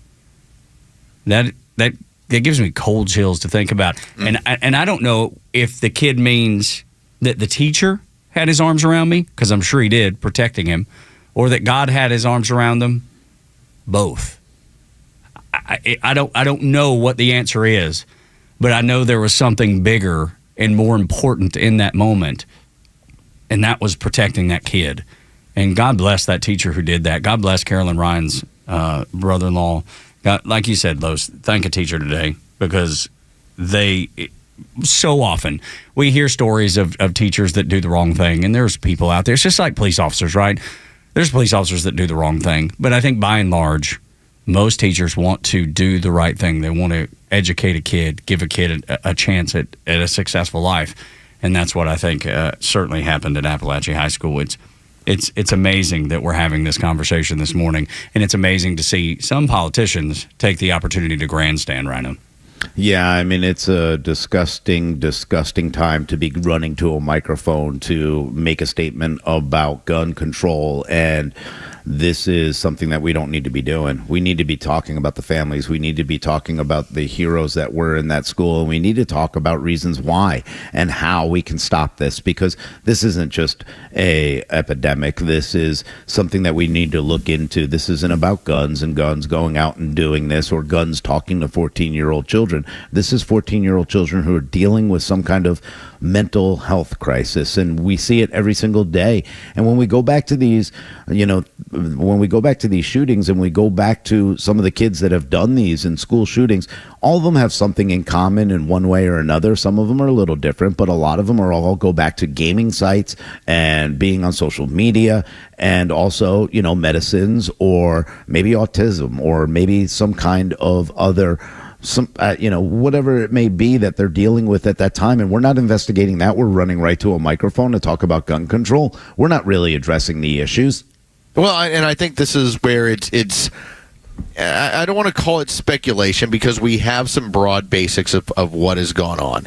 And we realize that you do have a shooter that, when you talk about the area that they attacked, it was a special needs area, and apparently it was a special needs student. And whether that means that we're talking about emotional distress, if we're talking about autism, we are talking about having something that doesn't make this person typical of other kids. And so to then run off and immediately make it into politics and about guns and about getting a hold of your guns, or high capacity mag, or whatever, you had KJP and the rest of them that couldn't wait to get in front of a mic and start talking about. Like I said, you didn't even have the full story yet. This could be linked to something where you just say, this is a kid with special needs that had a really terrible day. Here's the other thing. And everybody else in that school had a really terrible day because of this kid's special needs and having a terrible day. Here's another thing that I'll add to that, Los, and it's not going to be brought up. It's not going to be talked about much today.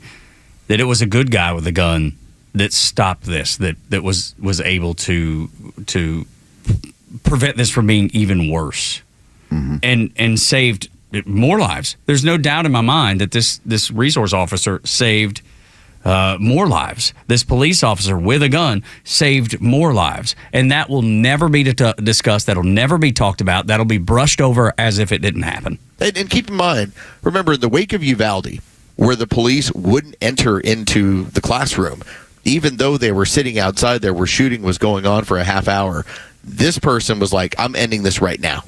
Yeah. And there were 4 people killed. So we can't, overlook that. No, you can't overlook it, but it could have been worse. It could have been 12. It could have been 14. It could have been 20 children.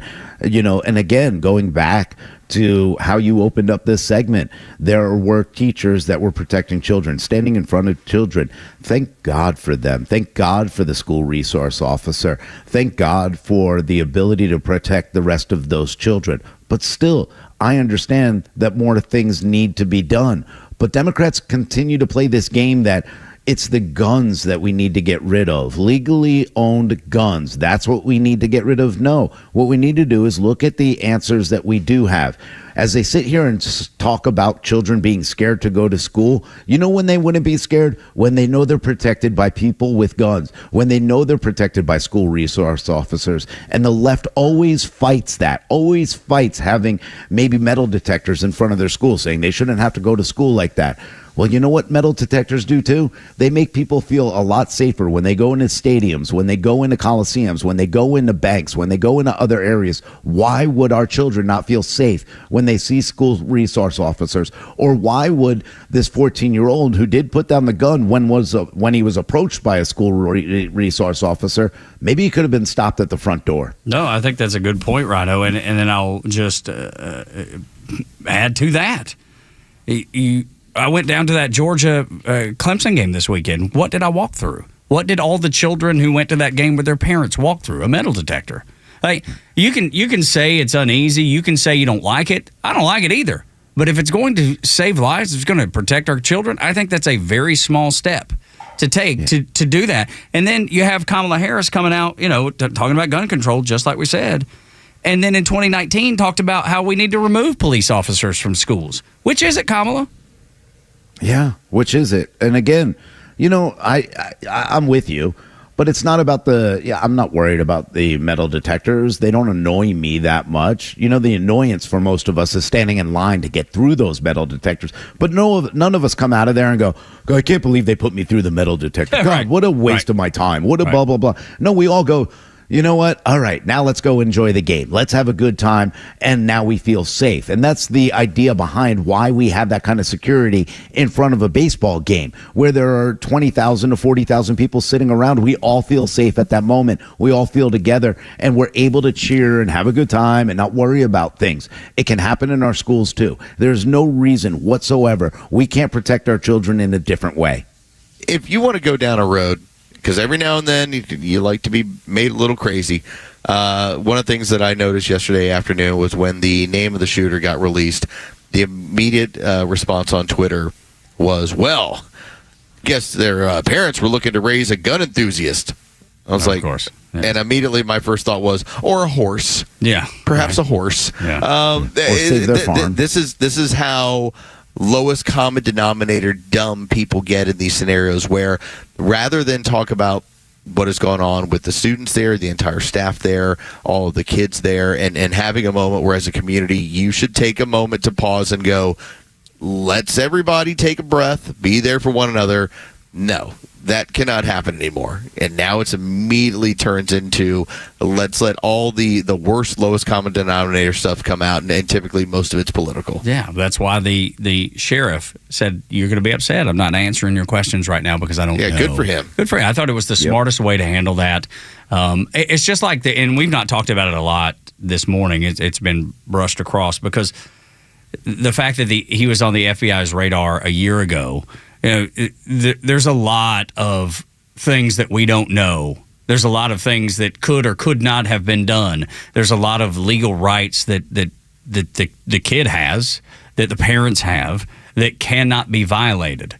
And so I'm reluctant to even talk about that a lot because, again, like the sheriff said, we have no idea.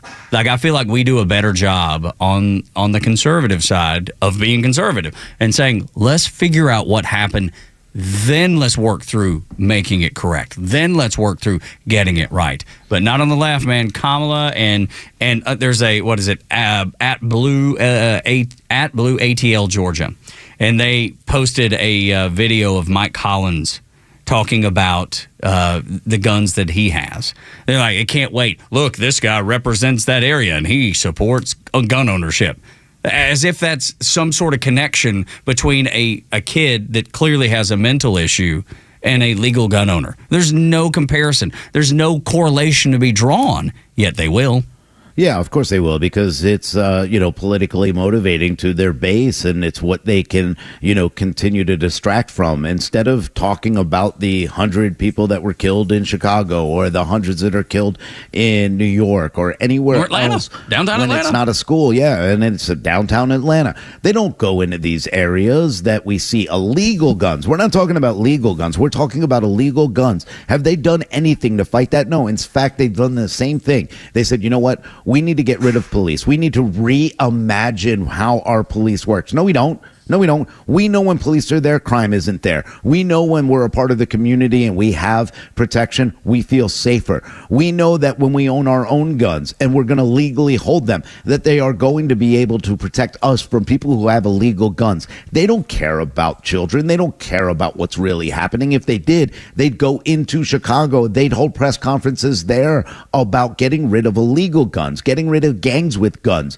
They don't care. They just use this as an opportunity because they know heartstrings will be pulled, because every single one of us that is listening to this show, every single one of us in Georgia are feeling right now love, prayers, thoughts, and care about these people that are going through this unimaginable tragedy. And you know what? The left doesn't stand up for that. They stand up for taking away rights. Well, when you're emotional, you can typically be politically motivated. And so this is always an opportunity for the communists to further their goals. And Rhino's right. If we were being extremely honest about this, and I'll flat out tell you, this is a political opportunity for them, just like every one of them is. If we pointed to what happened in Chicago over Labor Day weekend, there's no opportunity there.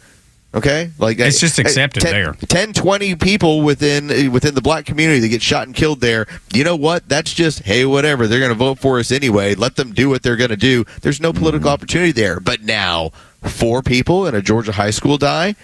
Ooh, that's an opportunity, and that's the way they look at it. Well, especially with what Governor Kemp did to be able to have that right to hold a gun and to carry a gun and to not have to have a license or pay the government in order to own your gun or register your gun. That is going to be something that they know nationwide is something that Brian Kemp did. So it's going to be politically capitalizing for them. So, of course, they're going to run to that. And again, they will never protect the ones that they will continue to vote for them because they know they won't stand up against it. In fact, if they were to go through with what their red flag laws are, I think people would be very upset about it, because if you want to break it down and say, hey, where can we cut down on 87% of the crime? The real answer is people don't want to know the answer. People don't want to talk about the answer because they're afraid of the way they'll look. But the reality is, if we were to do red flag laws, a lot of people wouldn't be able to own guns. Morning Extra and Extra 1063. 8 o'clock hours brought to you by Central Heating and Air Conditioning, your Atlanta carrier experts, 770-GET-HEAT, centralheat.com. When we come back on the Morning Extra until 10, some Republicans are actually pulling against Donald Trump this November. Next on Extra 1063.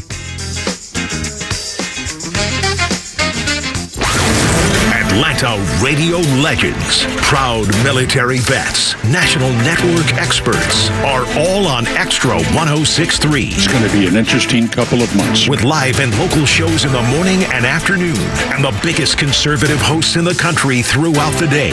We are always here with the latest news and opinions you need. There's no chance if the media and the Department of Justice and social media are all against you. No traffic interruptions, no former shock jocks, just Atlanta legends you've turned to for a generation. The conservative voice of Atlanta. Extra 1063 FM and the Extra app. Hi, this is Ben. And I'm Walt from Horizon Background Screening. I would say the biggest benefit of working with Horizon is that we have people working in every courthouse throughout the country to be able to pull records and help with those background checks. There's probably not going to be anything that you can throw by us that's either going to shock us, surprise us, or that we can't put together to help you. The best way for people to find us is on our website. A quick Google search of Horizon Background Screening, or look at us at horizonscreening.com. What's up, Atlanta? It's Ben Burnett, host of the Weekend Ben Burnett Show. Each and every weekend, right here on Extra 1063, we unpack all the week's events. We talk about all the issues with a local Atlanta-based flavor. You can catch me each and every weekend, Saturdays at 2 and Sundays at noon. If you ever miss an episode, you can go to the podcast park or wherever you download all of your content, and I'll be right there. Thanks for listening to the Ben Burnett Show, proudly brought to you by Butler Snow.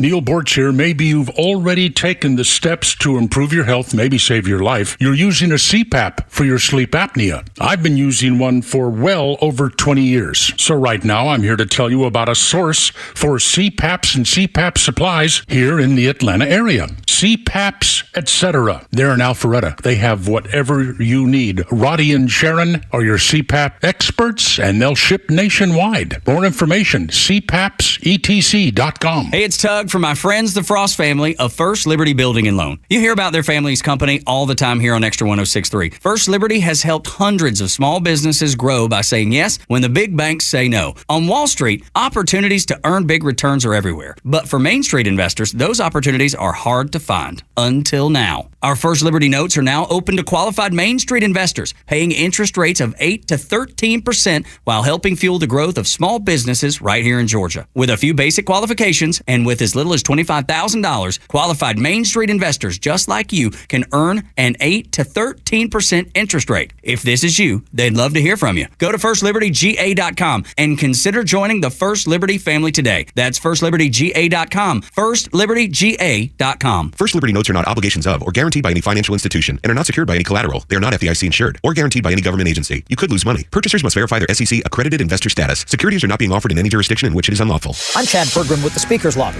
Late Democratic New Jersey Congressman Bill Pascrell died late last month. There was a lot of jockeying among prominent New Jersey Democrats to replace Pascrell on the November ballot. But Garden State Democrats finally settled on Democratic State Senator Nellie Poe to take Pascrell's spot on the ballot. Poe won an endorsement from Democratic New Jersey Governor Phil Murphy. Other state officials, including a trio of key county chairs, endorsed Poe earlier. Poe is a longtime state legislator. She served in the General Assembly from 1997 through 2011 and began her tenure in the state Senate in 2012. She will face Republican Billy Prefay. He won the GOP primary in June with 73% of the vote, but Poe is heavily favored to win the seat. Pascrell won his 2022 race against Prefay, their second matchup, by 12 percentage points. Last Thursday was the final day to replace Pascrell on the ballot under state law. That forced Democrats to quickly decide on their pick to succeed the longtime House member as he was laid to rest at the age of 87. With the Speaker's Lobby, Chad Pergram, Fox News. The stories that matter to you. These are your Georgia headlines. Presented by RBM of Atlanta, your Mercedes-Benz connection since 1964. Here are your top stories in the state of Georgia for today, Thursday, September 5th. Richard Aspinwall, Christina Irami, both math teachers, Mason Schermerhorn, and Christian Angelo, both 14-year-olds, were the victims of 14-year-old Colt Gray when he opened fire at Appalachia High School. 9 others were injured and taken to the hospital where they were all released. The shooter was taken into custody after he was engaged by a school resource officer. Gray is being held in a youth detention center and will be tried as an adult. The FBI and Jackson County Sheriff's Office say the 14-year-old was on their radar 16 months ago after he made threats on a gaming site, but they didn't have enough evidence to charge him. Greene County Fire Rescue Battalion Chief Chris Eddy was battling a truck fire near Greensboro when an explosion occurred, injuring the firefighter. He later died from his injuries. The Georgia Bureau of Investigation will be performing an autopsy to determine the cause of death. It's unclear if anyone else was injured in the explosion, and the cause of the explosion is still under investigation. And in sports, Jared Kelnick's 3-run homer powered the Braves to a 5-2 win over the Colorado Rockies last night. The win helped the Braves maintain a half-game lead over the New York Mets for the final wildcard spot. The Braves will look for the sweep of the Rockies this evening at 7:20 when Reynaldo Lopez takes the mound for the Braves. You can catch all the action on our sister station, 680 The Fan. Tug, Rhino, and Los until 10. 8 o'clock hours brought to you by Central Heating and Air Conditioning, your Atlanta carrier experts. 770-GET-HEAT. CentralHeat.com is their website. I recommend you go and get a maintenance agreement with them today. You've probably heard of Politico. You probably know it's a leftist outlet. They want you to know that if you want what's best for the country, you're pulling for Donald Trump to lose, because they say the faster Republicans the faster he loses, the faster Republicans can build a post-Trump party, Rhino. Yeah, this is one of the most laughable things I've ever read in my life, but it kind of tells you a lot about, hey, what we probably already know. The reality of what's going on right now is that they are attacking Christianity in every single way, and they're going to use that right now to attack Trump Republicans and Republicans in general. And when they talk about this, that Trump needs to lose, the reason that they continue to do this is that they say that we can move forward. We can move a future away from Trump. We don't want to move away from Trump. We want Trump to break apart these establishment Republicans and Democrats that keep going to spend our money in Ukraine and other areas. They want that. The difference here, and a lot of the things that we talk about, is they don't just want Trump to lose. They need him to lose big. And that's the big thing they're saying. They're saying if he loses big, it'll make people aware that we don't want to go that direction in this country. But I don't think that's the way people think in this country right now. If you want to understand what I believe happened in 2020 in that election was about the system, Democrats and Republicans getting back to business as usual, cutting up the country for themselves. And whether it's the industrial military complex, it's big pharma, it's all the things that these politicians use to enrich themselves. And Donald Trump stood in the way of that. He was a system disruptor. He was somebody looking at it saying, we don't have to do it that way. Why would we do it that way? It doesn't make any sense. Well, he had to go. Well, so now you still have this fervor of people realizing, the system disruptor was pretty good. Yeah. And the polls are showing that was pretty good. And so if you want to know, when you get these articles from Politico, it's really about the political class wanting to make sure that they don't have to share their toy. They don't have to share their cake with this man. They went on to say there are actually Republicans out there, and it's not the usual never Trumpers. There are actual Republicans out there that are pulling for Trump to lose. Now, they didn't name a soul and couldn't name a soul. They said, they would never say it out loud, and we won't. This is from Mediaite, which is a leftist outlet that used the Politico article to write their own. And they talked about the people that are in D.C., that are in the Republican Party across the country at the state level that are just pulling for him to lose. And I can't help but think what Rhino said is true. If that were the case, why would he be polling so well? Why would things like this need to take place? Why would Republicans feel like they were going to do better without Donald Trump? There's a reason Donald Trump won the primary in a landslide. There's a reason for that, because the people want him. Now, are there Republicans out there that are pulling against Trump? I feel certain there are. Yes, absolutely. But is it the overwhelming majority? Absolutely not. Well, you know what it is? It's not Republican voters, and that's where they're distracting. It's Republicans who want to keep power. That's the ones that are afraid. When you talk about the people that have come out against Adam Kinzinger, there's a reason he's not there anymore. It wasn't because Trump told him not to vote for him. It's because the people didn't vote for Adam Kinzinger. There's a reason that Harriet Hagman is there and not Liz Cheney. People didn't want to go that direction with Liz Cheney, who is an establishment Republican, whose family is part of the military-industrial complex and has made money and continues to pocket money. They voted her out, not Trump. And when you look at the candidates that he did endorse, the people are voting for those candidates. Mike Collins, that's somebody that people voted for, not Donald Trump. Marjorie Taylor Greene, that's someone people voted for in this state, not because of Donald Trump. It's because they like having somebody who's just like them, somebody who's going to fight for them. And that's the difference. Yes, there are probably plenty of establishment Republicans who are afraid of losing their positions in primaries, because we saw it all throughout 2022 and have seen it in 2024 so far. Another person that I find interesting that is bashing Kamala Harris is Liz Cheney. Have y'all seen this? Yeah. Yeah, I saw this last night.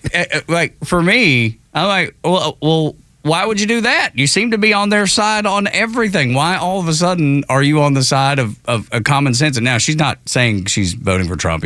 Obviously, she's one of those that probably is pulling against Trump. If I'm not mistaken, she came out and said she's voting for Kamala Harris. Yeah. Oh, she did. Okay, I did. Okay, I missed that. She endorsed as of last night, despite the fact that she attacked her for about 4 years. Got it. So I missed the endorsement last night. But it's amazing that this woman calls herself a Republican. That the party that she aligns with is conservatism. Well, what's a Rhino? Yeah, no, I know. Yep. Republican name only. I get it. But get out. Leave. Be done. Join the party that you want to be aligned with, that you are aligned with. That's the thing that I don't understand. Why do you keep your toe in the Republican water and straddle the fence? Get out. It's like people that hate America and can't wait to leave. Get out. What are you waiting for, Liz Cheney? Please don't wait. She kind of did, didn't she? I mean, here's her statement, okay? And I want to, read her exact statement. And you're going to laugh at the first line of the statement. As a conservative, as someone who believes in, cares about the Constitution, sure didn't seem that way during your Jan 6 special TV performance. I have thought deeply about this, and because of the danger that Donald Trump poses, not only am I not voting for Donald Trump, but I will be voting for Kamala Harris. She said it at Duke University while speaking there. Okay, so the one I saw then, because this is the one that made me go, okay, is she coming back to like normalcy? I just realized this was from 2020, the one I saw, when she said Kamala Harris is a radical liberal who would raise taxes, take guns away, and health insurance, and would explode the size of the power and size and power of the federal government. She wants to recreate America in the image of what's happening in the streets of Portland and Seattle. We won't give her a chance. That's the Liz Cheney that should be the statement from her. That one. That's what she should be saying, because everything she said there is correct. Everything she said there is right about Kamala Harris. So now, much like Kamala, she has just flip-flopped and said, nah, you know what? I didn't really mean all those things. I'm going to vote for the person that I used to say represented that. I think I find this to be the part where I try and liken it when it comes to Liz Cheney, because she firmly believes this stuff, despite the fact that we say, wow, what do you mean you're part of this party? You know, what are you doing here?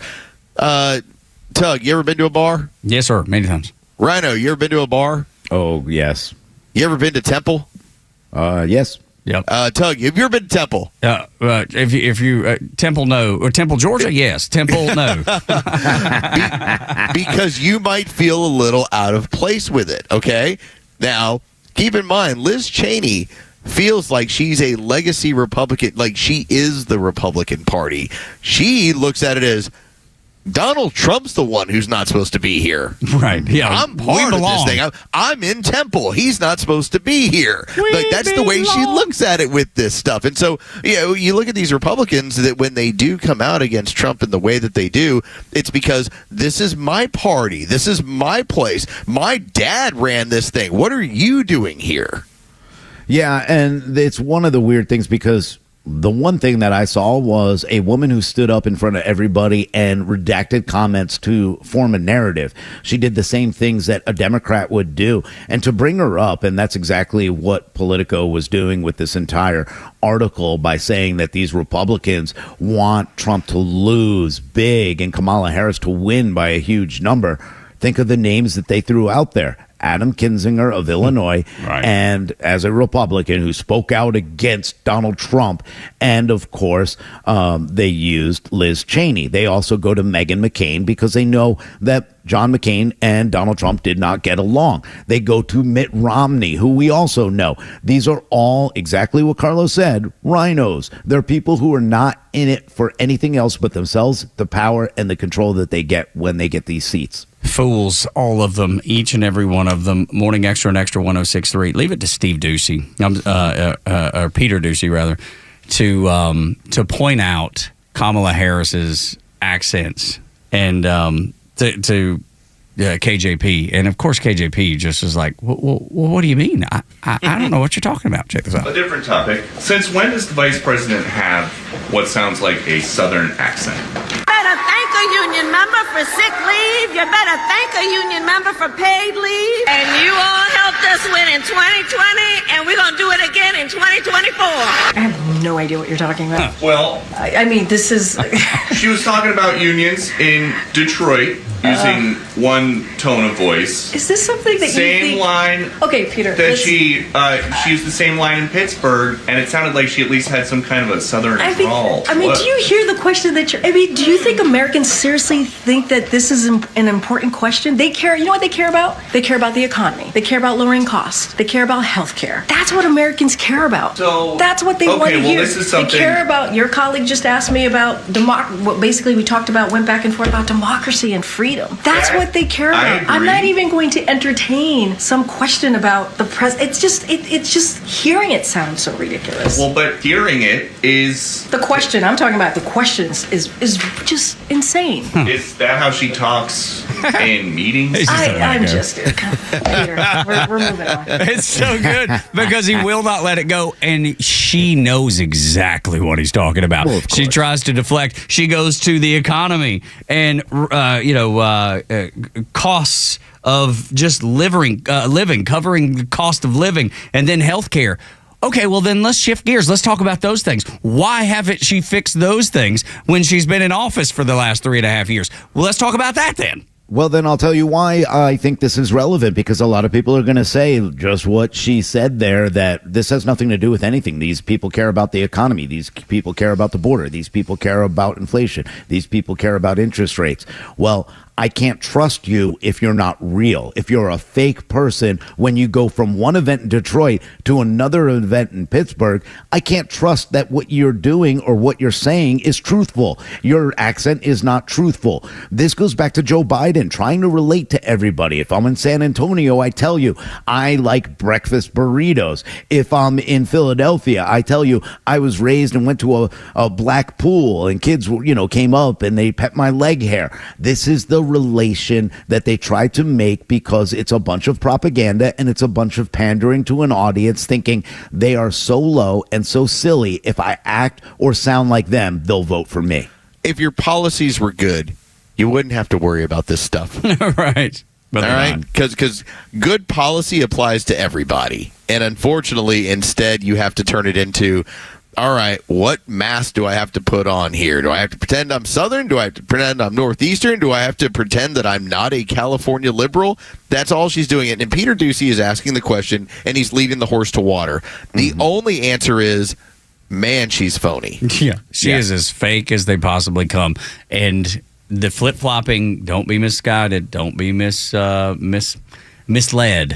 The flip-flopping is intentional. She's doing that because the things that she believes, the things that she spoke out on, she still believes those things. Now she's going to try to appear fake, appear a centrist when she's not whatsoever. That's how fake she is.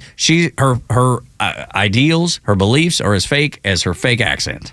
Can I ask you something, Tug, real quick? Knowing that, to me, it wasn't even much of an accent. It's almost like a fake kind of joy that she's trying to push through, or a fake kind of Martin Luther King speech. It's like a sermon. It's like a church sermon. Like she's trying to rile people up by using that kind of energy. Yeah, that's what it seemed like to me. I agree with that. She's trying to create a fake energy around her by acting that way. Yeah, it didn't sound Southern per se. It was. Yeah, I think you've hit on something that's probably correct. How do I sound evangelical? How do I sound like I'm preaching the truth? Yes. That's what I'd say. Yeah. Look, I think that's a good observation for sure. Morning Xtra and Xtra 106.3. When we come back, this man has it all right. The government doesn't want a United States of America. I'll explain. Or actually, I'll let him explain. Let you hear what he said. See if you agree with him, too.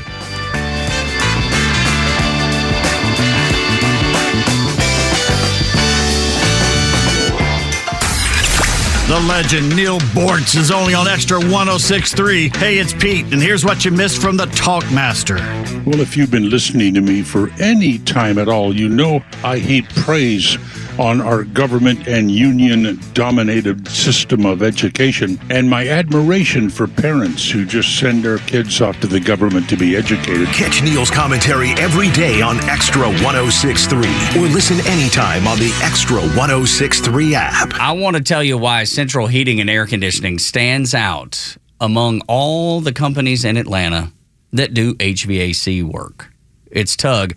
These days, it's kind of hard to tell who is an Atlanta-based company and who's not. A lot of local, well, at least they say they're local HVAC companies. Most of them have been sold to large conglomerates, big corporations, and they either keep the name that they've had for years when it used to be a local company, hoping that you'll not realize that they've been bought out, but when you actually use their service, you'll know very quickly. Central Heating and Air Conditioning, they've been your hometown team since 1947. Their dedication to our community, to your community, has never wavered. So when it comes to HVAC, you can count on Central Heating and Air Conditioning's team of experts.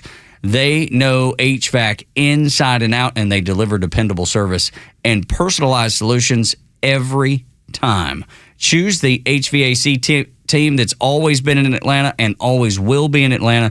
Chuck and his team over at Central Heating and Air Conditioning. You can get Carrier products, Carrier warranty, and Carrier peace of mind if you need a new system or if you need a maintenance agreement. They work on every brand.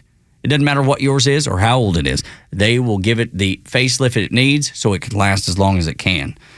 Turn to your Atlanta Carrier experts, Central Heating and Air Conditioning. 770-GET-HEAT, 770-GET-HEAT, or centralheat.com. Looking for bold discussions on vital issues? Tune in to the Janelle King Show every Saturday at 3 p.m. with an encore episode every Sunday at 9 a.m. right here on Extra 106.3, where we dive into kitchen table topics that are essential for a strong republic. Don't miss an episode, but if you do, it's all good because we have new podcasts that drop every Tuesday on the Podcast Park or wherever you get your podcasts. Don't miss out on these thought-provoking conversations. Lee Brandt Jewelry and Watch Company, where quality and value make the difference. Locally owned and located in Sandy Springs, offering you the finest selection of unique diamonds, sapphires, rubies, and emerald jewelry, as well as other fine gemstones. Lee Brandt Jewelry and Watches has been servicing Rolex watches for over 30 years, and their Rolex-trained watchmaker will service your watch in their state-of-the-art Rolex service center in their store. Lee Brandt uses only genuine Rolex parts, and their estimates are free. Drop by Lee Brandt in the Trader Joe's Shopping Center in Sandy Springs or visit LeeBrandt.com. Hey everybody, it's Neil Bortz, an actual attorney spokesperson for Van Sant Law. Notice the heavy traffic out there? Yep, school's back in session. Things can happen. Sometimes people aren't that careful. Maybe an accident. But David Van Sant, he's there to help smooth the way for you if somebody you love gets hurt. Call Van Sant Law at 855-GA-INJURY. 855-GA-INJURY. First call after 9/11, Van Sant Law. 855-GA-INJURY. Fox on Tech. Teenagers are about to be having a little less fun on YouTube, it seems.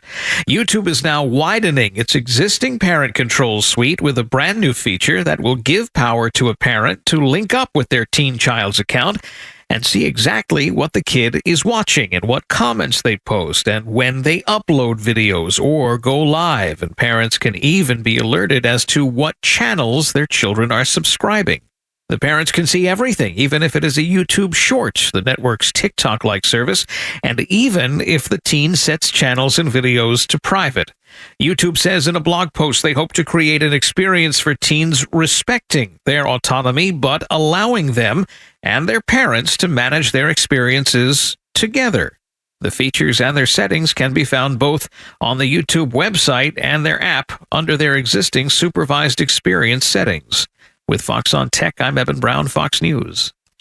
Extra 106.3 is the only station in Atlanta to bring you the legend Neil Bortz, a live and local news talk show on your ride in, and the Kimmer Show every afternoon. Be here at 3 for the Kimmer, Pete, and Flounder, only on Extra 106.3 and the Extra app. 404-741-1230. Always welcome to join in the conversation, whether you agree with us 110% or disagree 110%. Always welcome on Extra 106.3. Love the discussion, love the debate. It'll always be respectful, and we will always welcome you back. And then Tug will write your name down in lipstick and be ready to execute you when the time comes. That's exactly right. But if you call and apologize, I'll one-line it and then put that lipstick on. That's right. He'll just say, okay, we've made it good now. That's right. Exactly right.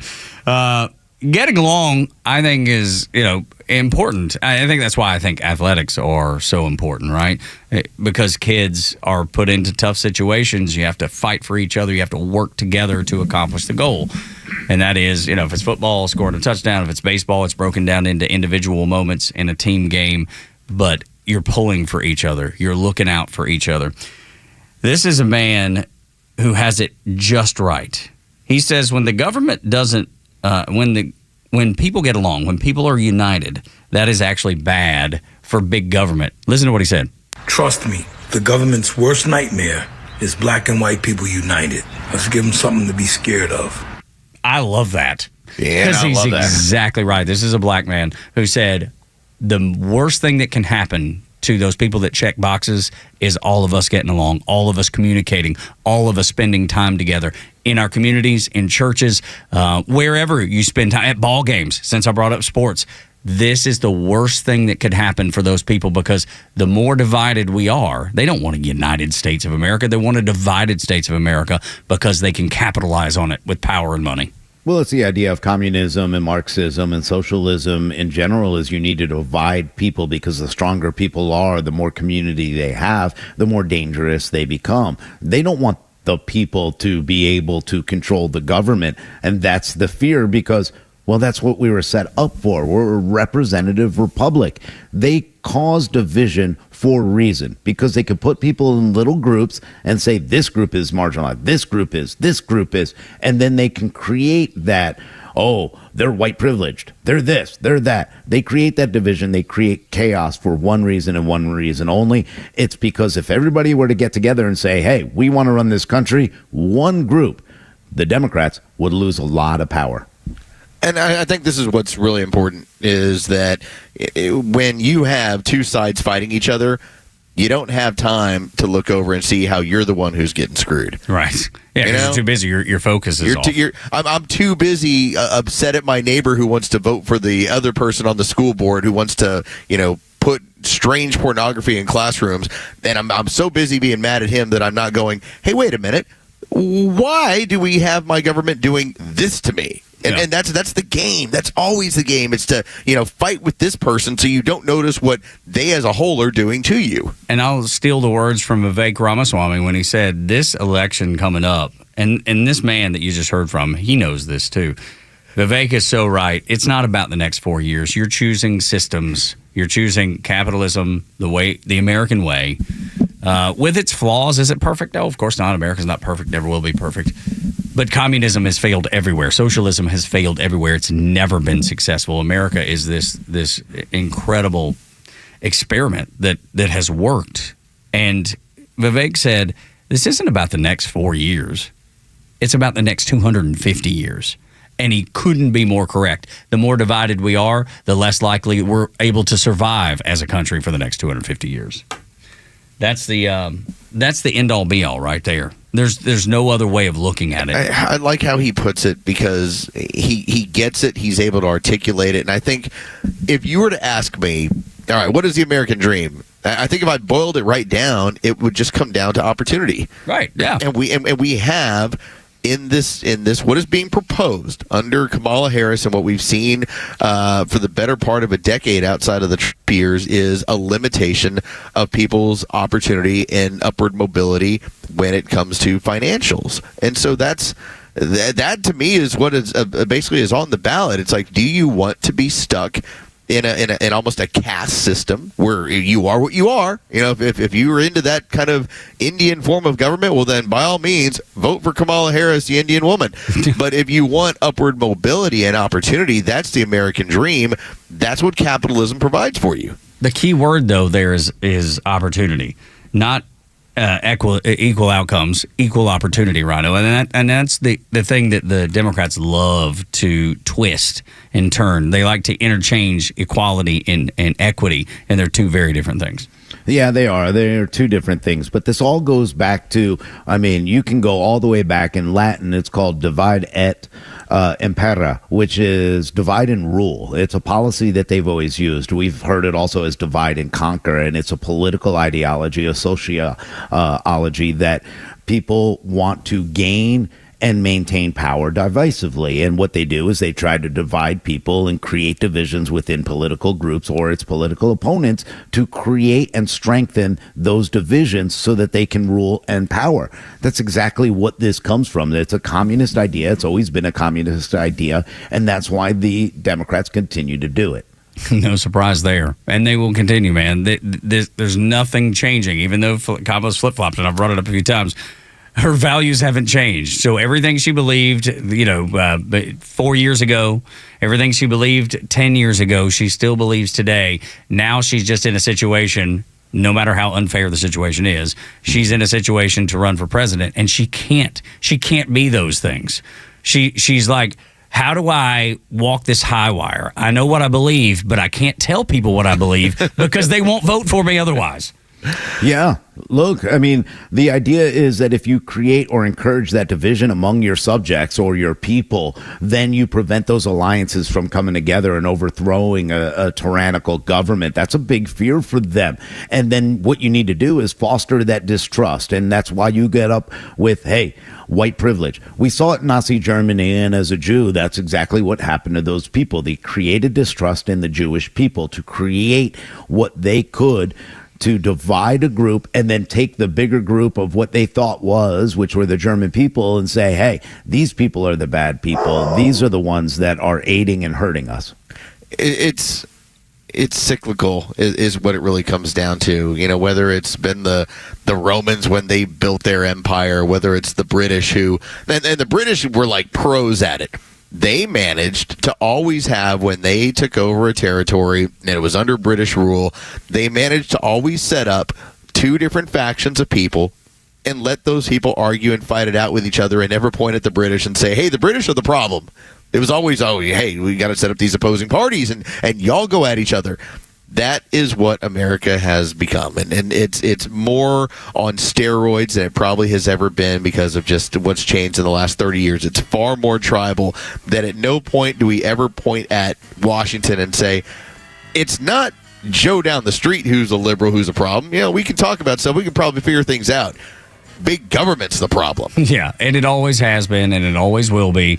It will continue to be. They're wasteful. They're power hungry. They look out for their own, not you, not me, not the American people, or wherever that government is. They're not looking out for their folks either. That's why our form of government was so important, that it was of the people, by the people, for the people. And it's being bastardized for sure. And we can change that November 5th if you're willing to recruit everybody you know to get out and vote. Make sure you talk to everybody you know, because the future of America, like Vivek Ramaswamy said, it's not about right now. It's not about the next 4 years, it's about the next 250 years. When we continue on Extra 106.3, how to stop school shootings, minus any politics. After a Neil Bortz report and a Fox News update on Extra 106.3. It's time for the Bortz Report, exclusively on Atlanta's only conservative news and talk station, Extra 106.3. Georgia is at the center of the nation's news today because of a shooting at a high school near Winder. 4 people were killed, 2 teachers and 2 students, several more injured. They're expected to live, and we're all sitting around wondering, how in the world does this happen?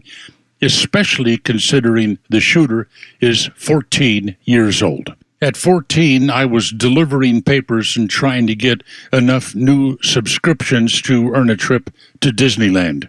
At 14, maybe at 13, this kid was sending shooting threats. We are told now that the authorities are trying to figure out a motive.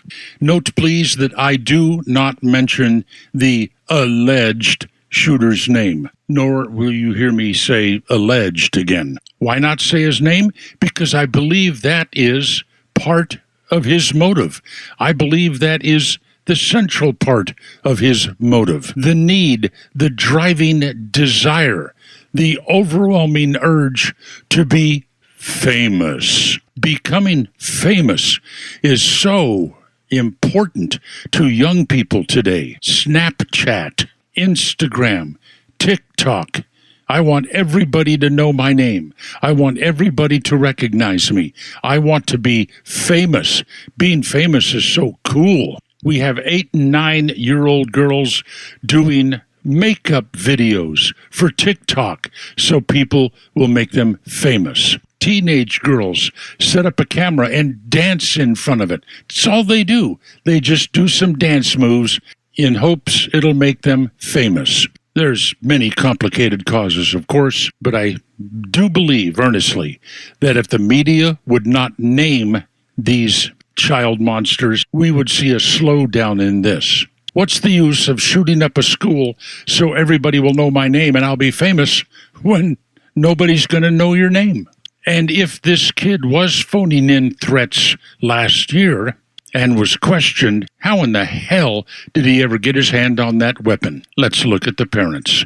Neil Bortz, Extra 106.3. Travelport LP has openings for the position of Senior Software Development Engineer 1 in Atlanta, Georgia. Job duties for the position include designing, developing, and deploying high-quality software solutions for the travel industry. Hybrid work schedule. Email resume to America's Business Partners at travelport.com and reference job code 7916266. Again, email resume to America's Business Partners at travelport.com and reference job code 7916266. Tune into your new favorite show that's redefining the A to Z's of marketing, The Marketing Madmen. We'll take you behind the scenes of successful campaigns and reveal the strategies that win. We're not just talking about marketing, we're making it happen. From viral content creation to leveraging AI for customer engagement, our experts bring you to the cutting edge of industry. This is your playbook for market dominance. Tune in and transform your approach with actionable tips that could skyrocket your ROI. The Marketing Madmen every Saturday at 4 p.m. right here on Extra 106.3. Hey, it's Flounder, and The Kimmer Show is live every afternoon from 3 to 6 p.m. The Associated Press headline reads, Trump expected to tie Harris to chaotic Afghanistan war withdrawal in speech to National Guard, which prompted Jim Hansen to reply, hate to bust your journalistic bubble, but Kamala tied Kamala to the deadly Afghan cut-and-run debacle by bragging she was the last person in the room. The Kimmer Show, every afternoon from 3 to 6 p.m. on Extra 106.3 and the Extra app. WFOM and W292EV Marietta, a Dickey broadcasting station.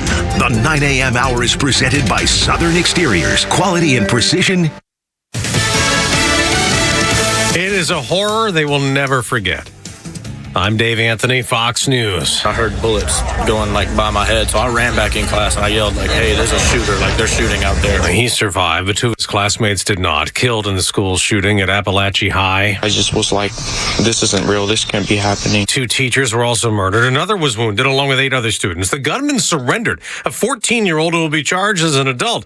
The FBI investigated Colt Gray last year over school shooting threats. The suspect denied making the threats online and no probable cause for arrest or to take any additional action by law enforcement. Now, authorities went to the 13-year-old's home then and spoke to his father, who said that he had hunting guns in the house, but his son never had unsupervised access to those guns. That's Fox's Dana Marie McNichol in Winder, Georgia. Vice President Harris in New Hampshire called the shooting senseless and outrageous. Parents have to send their children to school worried about whether or not their child will come home alive. She wants stricter gun safety laws. Former President Trump in a statement called the gunman deranged and a monster, then told Fox's Hannity Town Hall Forum in Pennsylvania last night. Well, it's a sick and angry world for a lot of reasons, and we're going to make it better. We're going to heal our world. There will be a hearing this morning in the Trump federal 2020 election interference case, the first one since the indictment was revised after the Supreme Court's immunity ruling for former presidents. Israel's Prime Minister Benjamin Netanyahu is pushing back on President Biden and others critical that he's not doing enough to get a ceasefire in Gaza to free more hostages after Hamas murdered 6 of them. Netanyahu just told Fox. We agreed in July and in May and July and in August to a deal and to an American proposal. Hamas has consistently said no to every one of them. They don't agree to anything. America's listening to Fox News. Hey guys, Donald Trump Jr. here. Let me ask you this. Does inflation feel worse than what we're being told in the news? That's because the official inflation rate doesn't tell the whole story. Since January 2021, the cost of living has increased by 17.9%. You can't get that money back, but what you can do is stop your losses today. How? By diversifying your savings into a gold IRA from my friends at Birch Gold Group. When you're done, your money will be parked in a tangible asset with a proven history. To see how it works, get your free info kit on gold IRAs by texting the word PROTECT to 989898. I trust Birch Gold. They provide an easy process to roll over your 401k or IRA into gold without losing your tax advantaged status. So text PROTECT to 989898. That's PROTECT to the number 989898 to get your free info kit on gold IRAs from Birch Gold. Message and data rates may apply. Want weather? Grab your phone. Need traffic? Grab your phone. Conservative news and talk, also on your phone. Get the Extra 106.3 app. Do that today so you can listen live and on demand. Anything you've missed this morning, if you missed any of the Neil Bortz reports, they'll all be available for you there on demand at your leisure, at your convenience. Wherever you download your apps, just search for XTRA 106.3 FM Atlanta. You can stream us on the Extra YouTube channel. You can listen to us at extra1063.com, 106.3 FM, 1230 AM. So many ways to engage with Extra 106.3 in the Morning Extra. Tug, Rhino, and Los. 9 o'clock hours brought to you by Southern Exteriors, your home exterior solution since 1999. Quality and precision you can rely on. 8779 Southern, southernexteriors.co. The video that is now coming out as we do our show this morning, it's popping up on social media. They're showing, these videos are showing up everywhere of the chaos that happened inside the school yesterday at Appalachia High School out in Winder.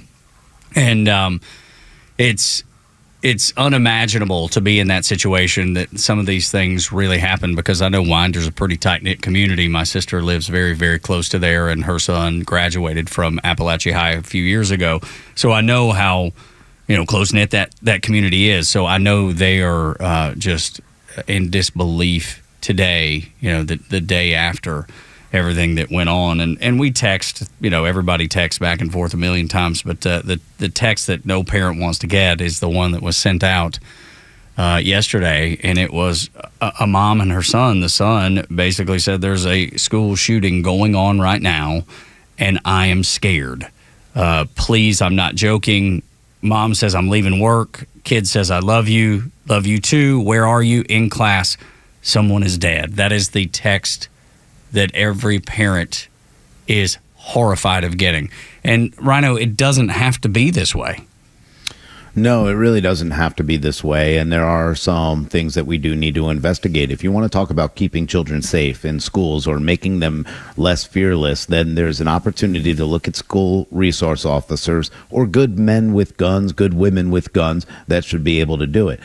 Yeah, I understand the fact that some teachers don't want to carry guns, and that's fine. Some teachers do, and I think that's fine as well. There needs to be some kind of idea of how we can stop this. We have a lot of options with this, and when it goes back to the FBI in Jackson County looking into the threats that this child made a year ago, what were the next steps that could have been taken that could have saved lives on this day? Those are the answers that we need to be looking into.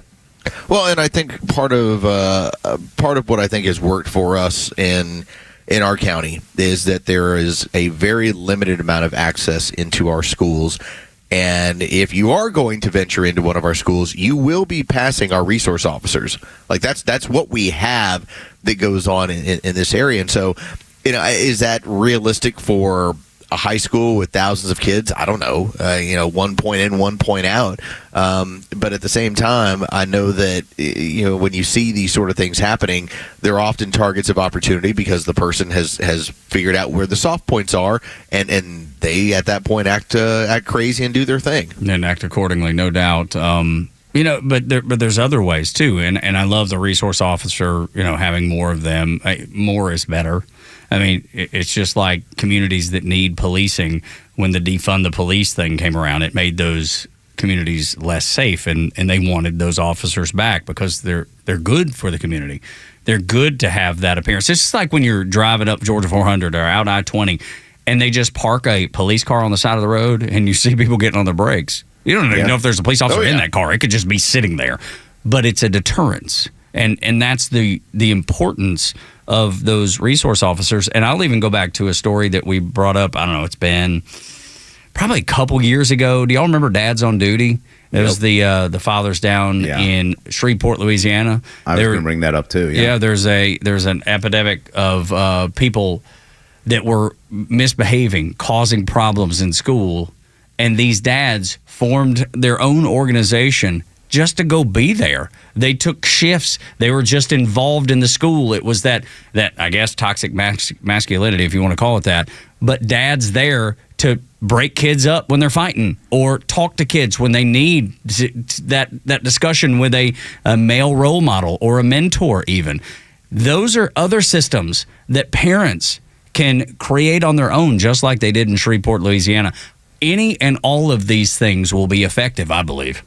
Yeah, I think that would be, as well as maybe some veterans, maybe some former police officers. I have a friend, he's a great man, and he worked for Cherokee County for a long time, and he's now a Cherokee Schools resource officer. He's a police officer that is well loved among all the students. They love him. Why? Because they feel safe around him. And the more that we have that have retired or no longer in the line of duty or no longer serving our country, the ability to give them an opportunity or a job to be able to protect children would be very rewarding for them and would be rewarding for students as well. This always goes back to two things, and typically one of them is typically bipartisan. They'll talk about budgets, and then the other one, and this is much more on the left, they'll be like, why are we militarizing our schools? Right. Oh, my God. I don't have a problem with you militarizing my bank, and what I got in there ain't as valuable as my kids. That's right. Exactly. Yeah. You have security guards, you have officers at banks. Yeah, it makes so much sense. And going back to the example of dads on duty and piggybacking on kind of Rhino's friend, who's a former officer, retired off. He's retired. Is that what you said? Yeah, he's a retired officer now working for the school system. Yeah, as a Cherokee school police officer. Yeah, this dad's on duty. I mean, the statistics of fights and chaos in the school have been diminished. I mean, you're seeing the results of these men being there. It's just taking and making an investment in your community. I think it ultimately comes down to that. It's about people being involved, and this stuff is, you can't say eradicated, because I don't believe you'll eradicate anything. When there's a will, there's a way. When people want to do something, they will find a way to do it. But I do think it greatly diminishes the ability and then maybe even the desire to do something like this. So I feel like schools need to really be focusing on things like this more and more and more. And I wish, like, local politicians, I wish state politicians, maybe even national politicians would start talking about it, because I've not heard any of them doing anything like that. No. This is going to be a distraction too, and we've already seen it today that Georgia is the wild, wild west. Sure. Governor Kemp has allowed them to carry AR-15s in the streets. You can't go down there. Mass shootings happen because we allow guns. The reality is, the statistics say that the number of mass shootings, and this is between 1982 and June of 2024 by state, Georgia is all the way towards the bottom. 3 mass shootings. When you go to California, how do they treat gun laws? It's the strictest state in the country. Go to Illinois, which is worse. New York, Maryland, who are they all run by? Washington State, Texas and Florida are out there as well. They are a little bit, they're a little loose with their gun laws too. But it's not about the gun laws. It's about the people. It's about the way they are doing. So they're going to distract to say that Georgia is the wild, wild west, when the truth of the matter is, when you look at Illinois, they have the toughest gun laws in the country, along with California, and yet you have more shootings there because we don't actually address the issue. Doesn't matter. And just quickly, because I didn't know this until yesterday, I was reading, and a mass shooting is 4 or more minus 4 or more people shot minus the actual shooter. So I didn't take that into consideration, because when I hear mass shooting, I think 10, 15, 20. I mean, I think this gigantic number, and it's not that any death or shooting is okay. I'm not trying to say that at all, but I just want people to realize like what that actually looks like.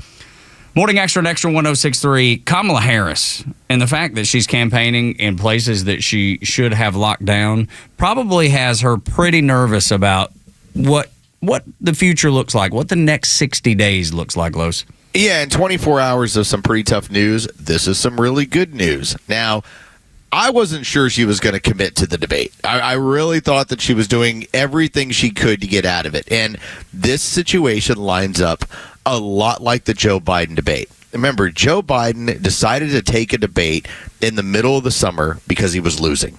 All right, that's the only reason why it went as early as it did. And it turns out Donald Trump ended his political career along with dementia. Okay, like that's how that all played out.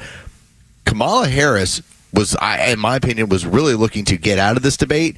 It's the numbers and what is going on right now that has caused her to be like, I have to do this because I have to turn the tide here. It's not so much, just the polling, but it's where she's campaigning. she shouldn't be campaigning in Minnesota. Remember, she's got a VP running mate who's the governor of the state. Why is she campaigning in Minnesota? Pennsylvania, I get it. Swing state. That's where you are. Why was she in New Hampshire 2 days ago? Isn't New Hampshire supposed to be automatic? She's campaigning in places that she should not be in if she was really Kamala Harris, the next great leader of this country. It doesn't make sense considering what it takes to actually be elected. I know for me, when I see her doing those things, it appears desperate. It appears like, wait a minute, you must know something that not everybody knows. And you have internal polling telling you everything you need to know. And that's why I think this debate is one thing that I agree with James Carville, the former Clinton advisor, that says this debate is going to be mega. It is going to be a mega viewed event. And I think he's 100% correct. Because the knockout punch came when Joe Biden was desperate. Mm-hmm. And the very same thing could possibly happen with Kamala Harris. Will it be as easy with Kamala Harris? Probably not, because Joe Biden had dementia, and everybody knew it. It was just on display. Donald Trump wouldn't have had to say anything. Just Joe Biden's appearance and actions and behavior, that's what was the knockout punch for him. Kamala will be a little more difficult, but absolutely could be the knockout punch for her too, Rhino. Well, yeah, absolutely it could be. And I'll give you this example. What Kamala Harris is worried about is not how he reacted with Joe Biden. We saw what happened there. We saw him destroy him in 90 minutes and ruin any chances of him getting reelected. So, of course, they had to make and install a new candidate. Kamala Harris should look back to 2016 when somebody who is probably a lot better on a debate stage than her, Hillary Clinton, lost to Donald Trump. She lost in a debate, and she lost big. And that's what, was the catalyst for Donald Trump taking the Oval Office in 2016.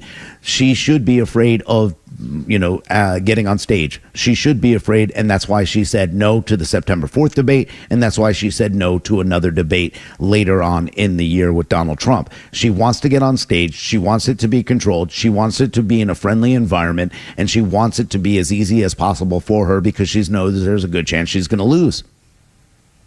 Here's the numbers. Go ahead, Les. If you don't mind me just throwing this on in here, just so you have the idea. So in New Hampshire, if you go back to the 2020 election, you had Donald Trump, and remember, it's only 4 electoral votes. That's it, okay? So if you're committing time there, it's because you're concerned about what's going on. Joe Biden won it by 7 points, okay? That might as well be Texas, okay? Donald Trump is not going to be campaigning in Texas unless it's a fundraiser. Same thing in Alabama and Mississippi. Those are places you're not supposed to worry about. Kamala Harris is in Detroit, and she's in New Hampshire, and she's in these places that you say, wait a minute, if it's so sewn up or you're so strong in these places, what are you doing there? I know Newsmax has put out a video. I saw it this morning, and it's just a host doing Man on the Street, some of the audio that we played similar to that on the show, and it was just going to people walking down the street or sitting in a little cafe out on the street talking to New Hampshire voters about Kamala Harris, and the reaction was not good. Do I think she'll win New Hampshire? Yes. But do I think there are disaffected people there that make them nervous? Absolutely. And that goes to your point. That's why she's there. And that Man on the Street audio does nothing more than back it up. I know it's just a small sample, but somebody's thinking it, and I bet her polling's showing her that people are thinking it. And I'll give you an example. Donald Trump, over the next 48 hours, you're going to have Donald Trump, who's going to do 2 different appearances in Wisconsin. He's going to do one today. There's going to be another one on Saturday. And J.D. Vance is in Arizona. All right, these are places where these are the swing states. This is where stuff is going to be played out. What is she doing where she's at? It's like when Hillary thought that the blue wall was going to hold, and the blue wall fell on her head in 2016.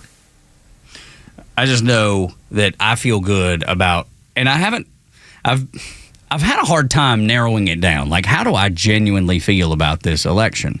Mm-hmm. And if my common sense tells me anything, it's you should feel fine. I mean, the the choices couldn't be more clear. It's not like there's a lot of overlap between the two candidates, right? One stands for socialism and ultimately communism, and the other, whether you like him or not, he even said it on the Hannity thing last night. You don't have to like me to vote for me. Vote for what I've done for this country. And there's a stark contrast in the two candidates. My common sense tells me this is going Donald Trump's way. I feel good about it. But then as soon as I do, I'm like, okay, there's enough crazy people that can be persuaded and convinced and told that Donald Trump, you shouldn't vote for him because he's bad. We talked about the Politico article earlier. Republicans behind the scenes that really, really want Trump to lose, which I don't believe any of that stuff, but I do think that it influences people. That's why the media is so effective and so strong. How do y'all feel? Because I feel good about this election, but there's that little bit of me that has enough pause to make me concerned. Well, my concern is the way that they're acting when it comes to making sure non-citizens vote. It's a concern to me about the way that they're attacking integrity and making sure that we're not able to check IDs and do certain things for the election. But when I talk to Democrats, and I talk to a lot of them, and some of them I expect one answer. I don't like Trump. Why? Well, they don't have an answer for that, but they don't like Trump. But the surprising part to me is a lot of them tell me another thing that is very surprising. I don't like Kamala Harris. I don't like her at all. She's a horrible candidate. And, if it comes down to it, I don't know, but I guess I'll vote for her because I'm Democrat. But the reality is they don't like her. They don't like her policies, and they don't have answers for a policy or what she'll do for this country. So it does make me feel really confident that Donald Trump is going to win this election in a pretty big margin. And when I see what he's doing in these swing states, when I see what the issues are, number one, economy, number two, the border, there's only one strong candidate on those two issues, and it happens to be Donald Trump. And I think a lot of people will either sit out or reluctantly and quietly vote for Donald Trump in this election. I will give some credit to Mike Johnson on this, Speaker Mike Johnson. The idea that you're now attaching legislation that would make it illegal for illegals to vote in your election and tying that into whether or not the government can function, I think that's a great idea. Yeah, me too. And that's going to be at the end of this month, and we'll see whether or not we get some sort of budget fight or whatever it is. But it's going to be very hard for Democrats to say, especially if you give them everything. Listen, we're going to give you everything you want spending-wise, but here's what you're going to have to give us. Yeah. And you don't want to secure your own elections? Okay, let's see how that plays out for an election. Let's see how it looks. But that's the thing. I think ultimately, when I say my common sense tells me that this should be a good election cycle for Donald Trump, cheating is what gives me that. Now that I've said it out loud, it's just cheating. Stuffing ballots, so cheating that's what you're all around. Concerned about. It's Absolutely. legitimate. Yeah. I mean, when you see what's happening with the Georgia State Election Board, and Janelle King, who's come on the show many times to talk about it, and it looks like the mainstream Republicans and Democrats are attacking the election board for trying to secure the election. Dude, that does not make me feel good about the possibilities of this being on the up and up. I hope I'll be wrong.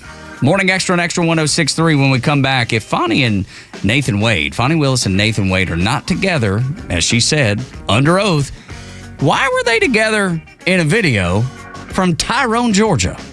We'll answer that question for you next on the Morning Extra on Extra 106.3.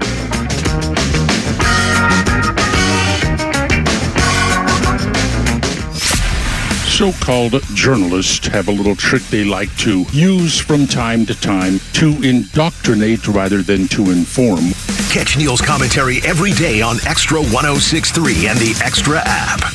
Convenience is defined as the state of being able to proceed with something with little effort or difficulty. Well, at RBM of Atlanta, we embody this philosophy. Meet our Mercedes-Benz pickup and delivery service. It gives you back time and money. Does your Mercedes-Benz need service? If so, we'll pick up your vehicle that's requiring service from your home or office and bring it back to our dealership for the required service. With over 100 appointments available every weekday, over 50 appointments on Saturdays, and more than 200 courtesy vehicles in our fleet, we're here to serve. We'll work around your schedule. We're here to save you time, energy, and money. RBM of Atlanta is a J.D. Power 2023 Diamond Dealer of Excellence for the customer sales experience and Georgia's only 9-time Mercedes-Benz Best of the Best winner. We're proud to be Atlanta's Mercedes-Benz connection since 1964. Pickup and delivery service restrictions do apply. Ask your service coordinator or service advisor for details.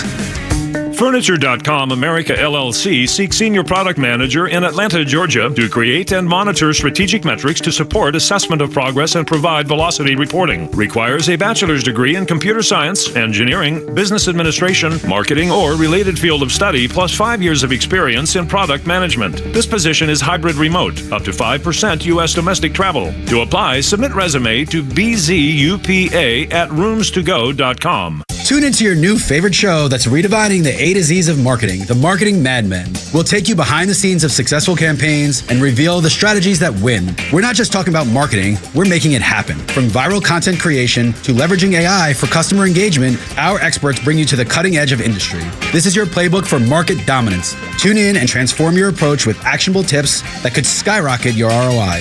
The Marketing Madmen every Saturday at 4 p.m. right here on Xtra 106.3. One of the hardest things to do is to walk away from a paycheck. As retirement planners, Masterplan knows how hard it can be to pull the trigger on your own retirement. Don't go it alone.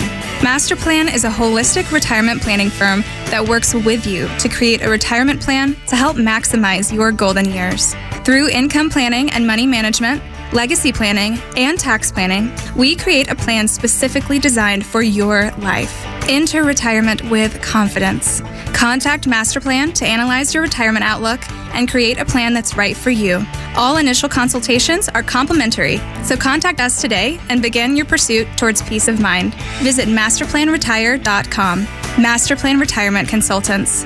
Plan well and prosper. Advisory services offered through Masterplan Retirement Consultants Inc., a registered investment advisory in the state of Georgia. Insurance, tax, and commodity services offered through Fricks & Associates Inc., DBA Masterplan Retirement Consulting. The aforementioned are affiliated companies. Democracy 24. Governor Tim Walz's policies during COVID curtailing people's freedoms are under fire, including a state hotline he set up for Minnesotans to report any violations they saw of his lockdown orders. The hotline received more than 6,700 reports through email alone in 2020. We see case after case of neighbors reporting on neighbors, giving the state their neighbors' names, addresses, and family information for things as minor as parents letting their kids play outside. On the campaign trail in Wisconsin, Walz painted a very different picture of Minnesota under his administration. Even if we would not make the same choice as our neighbors, we respect them because we live by that golden rule. Mind your own damn business! A lot of Minnesotans felt that same way about Walz's COVID hotline, with one person writing into the hotline to say it's completely juvenile to encourage adults to tattle on each other like little children and to turn neighbor against neighbor. I'm Garrett Tenney, Fox News. The stories that matter to you. These are your Georgia headlines. Presented by RBM of Atlanta, your Mercedes-Benz connection since 1964. Here are your top stories in the state of Georgia for today, Thursday, September 5th. Richard Aspinwall, Christina Irami, both math teachers, Mason Schermerhorn, and Christian Angelo. Both 14-year-olds were victims of 14-year-old Colt Gray when he opened fire at Appalachia High School. 9 others were injured and taken to the hospital where they were all released. The shooter was taken into custody after he was engaged by a school resource officer. Gray is being held in a youth detention center and will be tried as an adult. The FBI and Jackson County Sheriff's Office say the 14-year-old was on the radar 16 months ago after he made threats on a gaming site, but they didn't have enough evidence to charge him. Greene County Fire Rescue Battalion Chief Chris Eddy was battling a truck fire near Greensboro when an explosion occurred, injuring the firefighter. He later died from his injuries. The Georgia Bureau of Investigation will be performing an autopsy to determine the cause of death. It's unclear if anyone else was injured in the explosion, and the cause of the explosion is still under investigation. And in sports, Jared Kelnick's 3-run homer powered the Braves to a 5-2 win over the Colorado Rockies last night. The win helped the Braves maintain a half-game lead over the New York Mets for the final wildcard spot. The Braves will look for the sweep of the Rockies this evening at 7:20 when Reynaldo Lopez takes the mound for the Braves. You can catch all the action on our sister station, 680 The Fan. Xtra 106.3 is pleased to support the Smyrna Public Safety Foundation and their Hot Rods and Heroes Car Show this Saturday, Smyrna First Baptist Church, 10 until 3, and it is going to be a fun day for the entire family. They've got the Battle of the Badges softball game. That's the police versus the fire department. Fire department been dominating that in the last couple years. then you'll also have Touch a Truck, so you can bring out the kids, and they are able to see the lights on the fire truck. You can see all the buttons and all the cool things that firefighters get to do. The SWAT equipment, the police cars, all of it. It'll be out there. Touch a Truck is always fun to see with the kids. So Hot Rods and Heroes, the Battle of the Badges, Touch a Truck, Saturday, 10 until 3, Smyrna First Baptist Church, benefiting Smyrna's Public Safety Foundation. If you'd like to register your car in that, you can do that at extra1063.com. It's extra1063.com/hotrod. So I hope you'll go out there. People always say, I support the blue, I back the blue. Now's your opportunity. You can go out there and actually show yourself backing the blue. Be out there and be a part of everything they're doing. The 9 o'clock hour here on Extra 106.3, brought to you by Southern Exteriors, 8779 Southern, southernexteriors.co. It's southernexteriors.co. Windows, they do siding, they do painting, they do roofs, repairs, gutters. They do it all, and they've been doing it since 1999. Fonnie Willis, Rhino, she, if I recall, under oath, said that she was no longer with Nathan Wade. That's done and over with. He was a companion for a while, but nah, not any sort of thing. But that doesn't seem to be the case in video that we saw from Tyrone, Georgia. And that was Fonnie's daughter being arrested for driving on a suspended license. And guess who was with Fonnie Willis, Rhino? Wow, what an amazing turnaround. I guess they reconciled. I can't figure it out. But, you know, we did have a case where Ashley Merchant and others that were defending Michael Roman asked the questions about whether or not they were in a relationship. We also heard Fonnie Willis really emasculate the poor man and saying that, you know, he had cancer and wasn't able to do things, and that he wasn't a good man, and that she didn't need a man to make her, you know, that to make a sandwich for her and all this. And she ended it in 2023.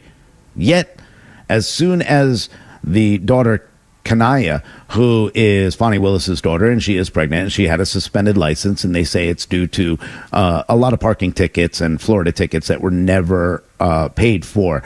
They did say that she cooperated really well, but then when the family showed up, they asked her, hey, are you the mother and father? And Fonnie Willis was quick to say, nope, this is just a friend. We've heard that story before, guys. Yeah, just a friend. I think that's a Biz Marquee song, isn't it? You only have a friend. It sure is. That's right. You say she's just a friend. But, oh, baby, But seriously, man, she keeps saying that. I need. Why would he show up there if there's no he was just driving by, Tug. Just happens to be in the neighborhood? He just happened to be driving by. Got the Fonnie signal? The former lover just happened to be in the area and said, hey, I'll come and help out with this. And you know what? When she was on the stand, she wasn't committing perjury by saying she was no longer involved with them. They were on a break. That's right. Well, that's convenient. It seems awful convenient because you could, if you see the video, they walk up, the officers are like, hey, nice to meet you. She says, I'm Fonnie. Like you said, is this the father? No. But he's standing there, and it was funny. Did y'all see the T-shirt that he was wearing? Oh, yeah. Yes. Together 404. I mean, talking about it, just a Freudian slip. It couldn't have been painted more perfectly. Like the lie was being pointed at with a spotlight. It's so nuts. But Together 404 for those who don't and haven't seen his shirt. Together 404. Yeah, that's right. And I don't know what that means. There's no way anybody believes this, right? Of course not. This has to go back because remember, she is still going to have to face some questions about this entire relationship. She still has to face whether or not she'll be allowed to continue down the path. And now it just looks like she's continuing to lie about this relationship. Everybody's right. And listen, here's the game that they might play, that they are friends or that they did reconcile. And it's not a big deal now because he's not on the case. But then you have to look and say, this is a character issue. We don't believe you anymore. These are lies that you continue to tell. The reality of it is this. He's not her lawyer. She didn't go and take out cash out of her safe to give to him to come out here and talk to the police and all the other lies that she continued to tell. Well, remember, she is allowed to stay on the case. This case against Trump that has since basically blown up, and I don't think it'll ever see the light of day. Not me either. But she was allowed to stay on the case as long as her former lover, Nathan Wade, who she was paying, is off the case. All right.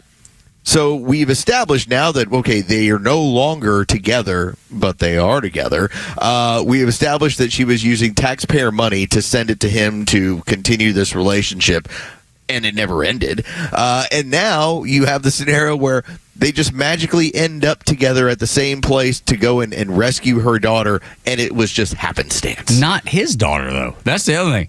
When have you showed up? Might be now. Yeah, could be. Maybe stepdaughter. Yeah. Mm-hmm. But when have you showed up at somebody's house to go rescue someone else's child from like a ticket, or in that case, being arrested? I got to be honest. I've never been with a friend or family member at all when someone was in trouble with the law. I've never been, and I've heard about it. I've been told about it. Something happens, whatever it is.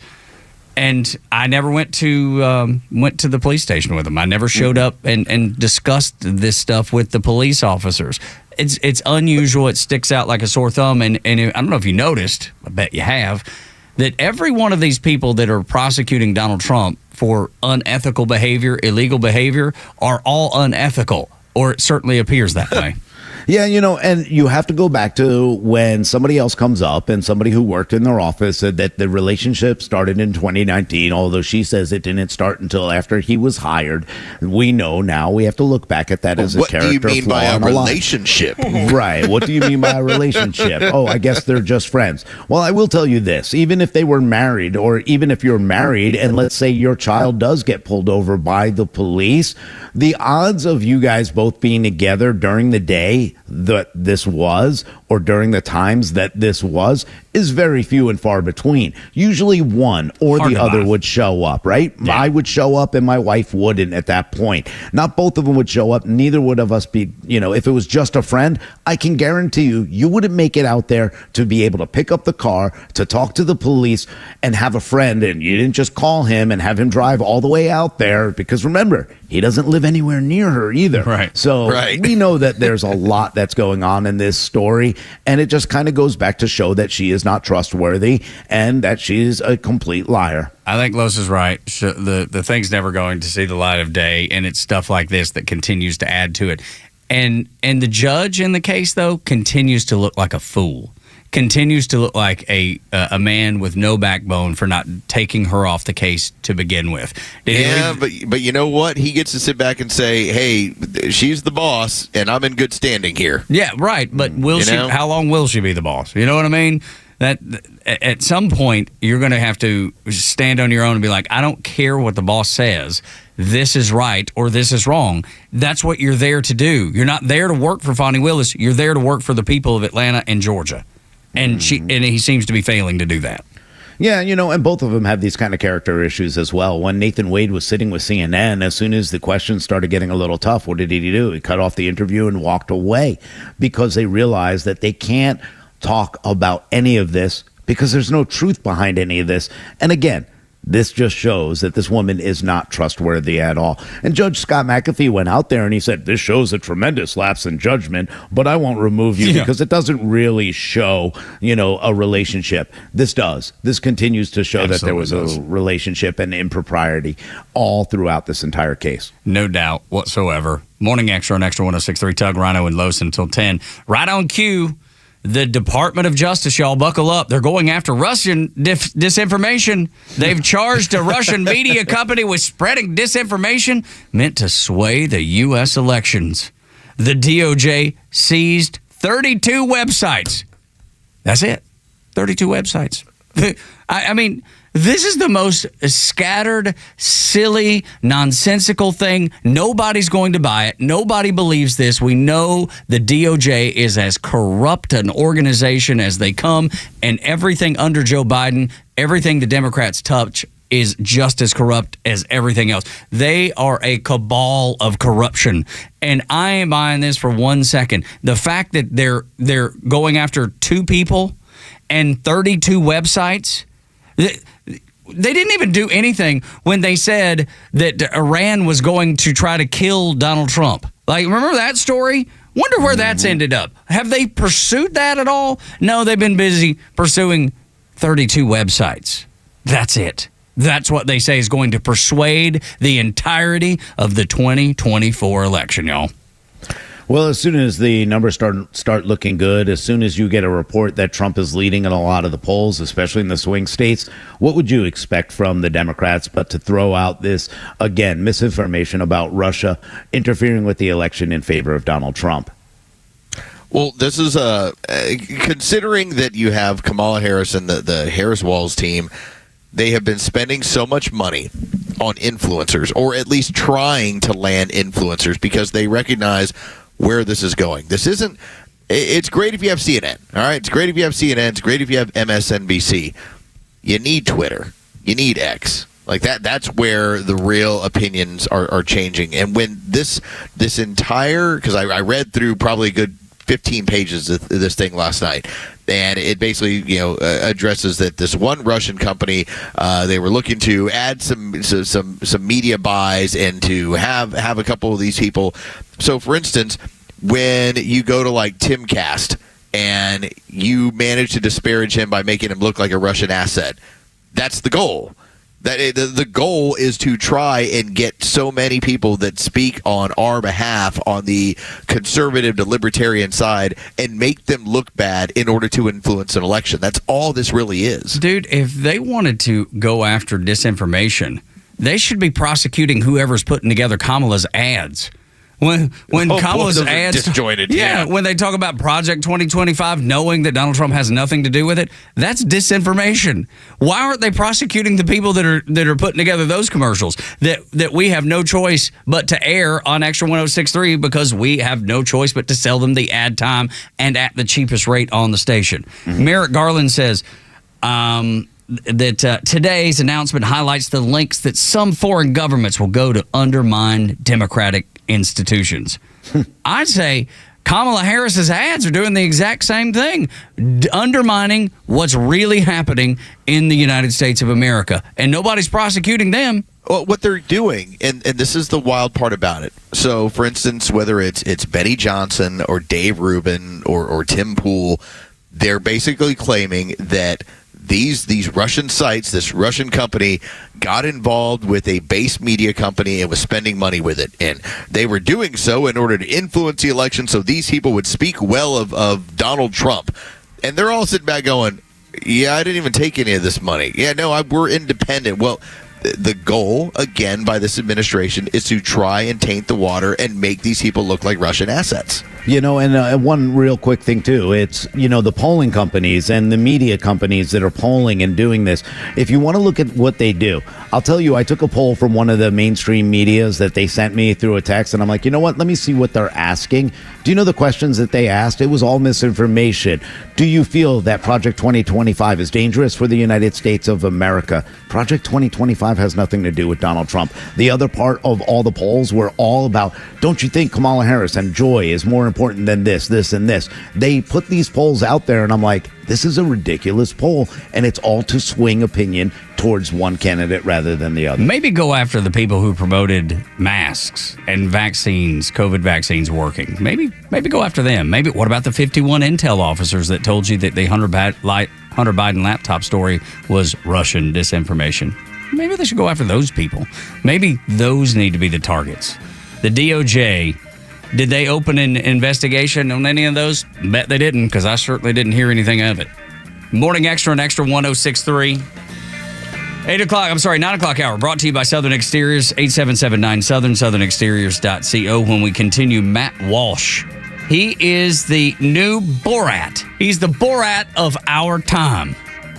Next on the Morning Extra, Tug, Rhino, and Los until 10.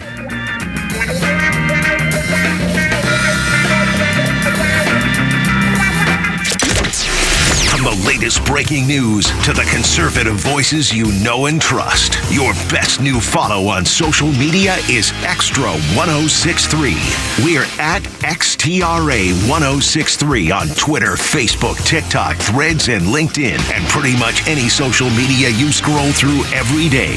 And we drop exclusive giveaways, new daily content, and the latest breaking news from Georgia and across this great nation. Interact with your favorite Extra personalities. Get the latest on our live events and so much more. Follow at Extra 1063 across all your social media and keep up with Atlanta's only conservative voice. If you were to take a picture of your house, where would you stand to take the picture? Probably right in front of the house, right? What's usually the middle of that picture? The front door. Falls around the corner. Now's the time to start thinking about upgrading your home's front doors. And the front door can make such a huge difference. We changed out our door a couple years ago. Went from the single door with like the two glass panels on each side to just two double doors. It has changed the entire look of our home. And whether you're looking to change out the doors or maybe upgrade your windows and your patio doors, those durable entry doors that get used all the time heading in and out of the house, they've got a perfect fit for you at Southern Exteriors. Plus, you can take advantage of 0% financing, 0% interest with no payments up to 6 months. Call Southern Exteriors today, 8779-SOUTHERN, 8779-SOUTHERN, or their website. Pay close attention to this at southernexteriors.co.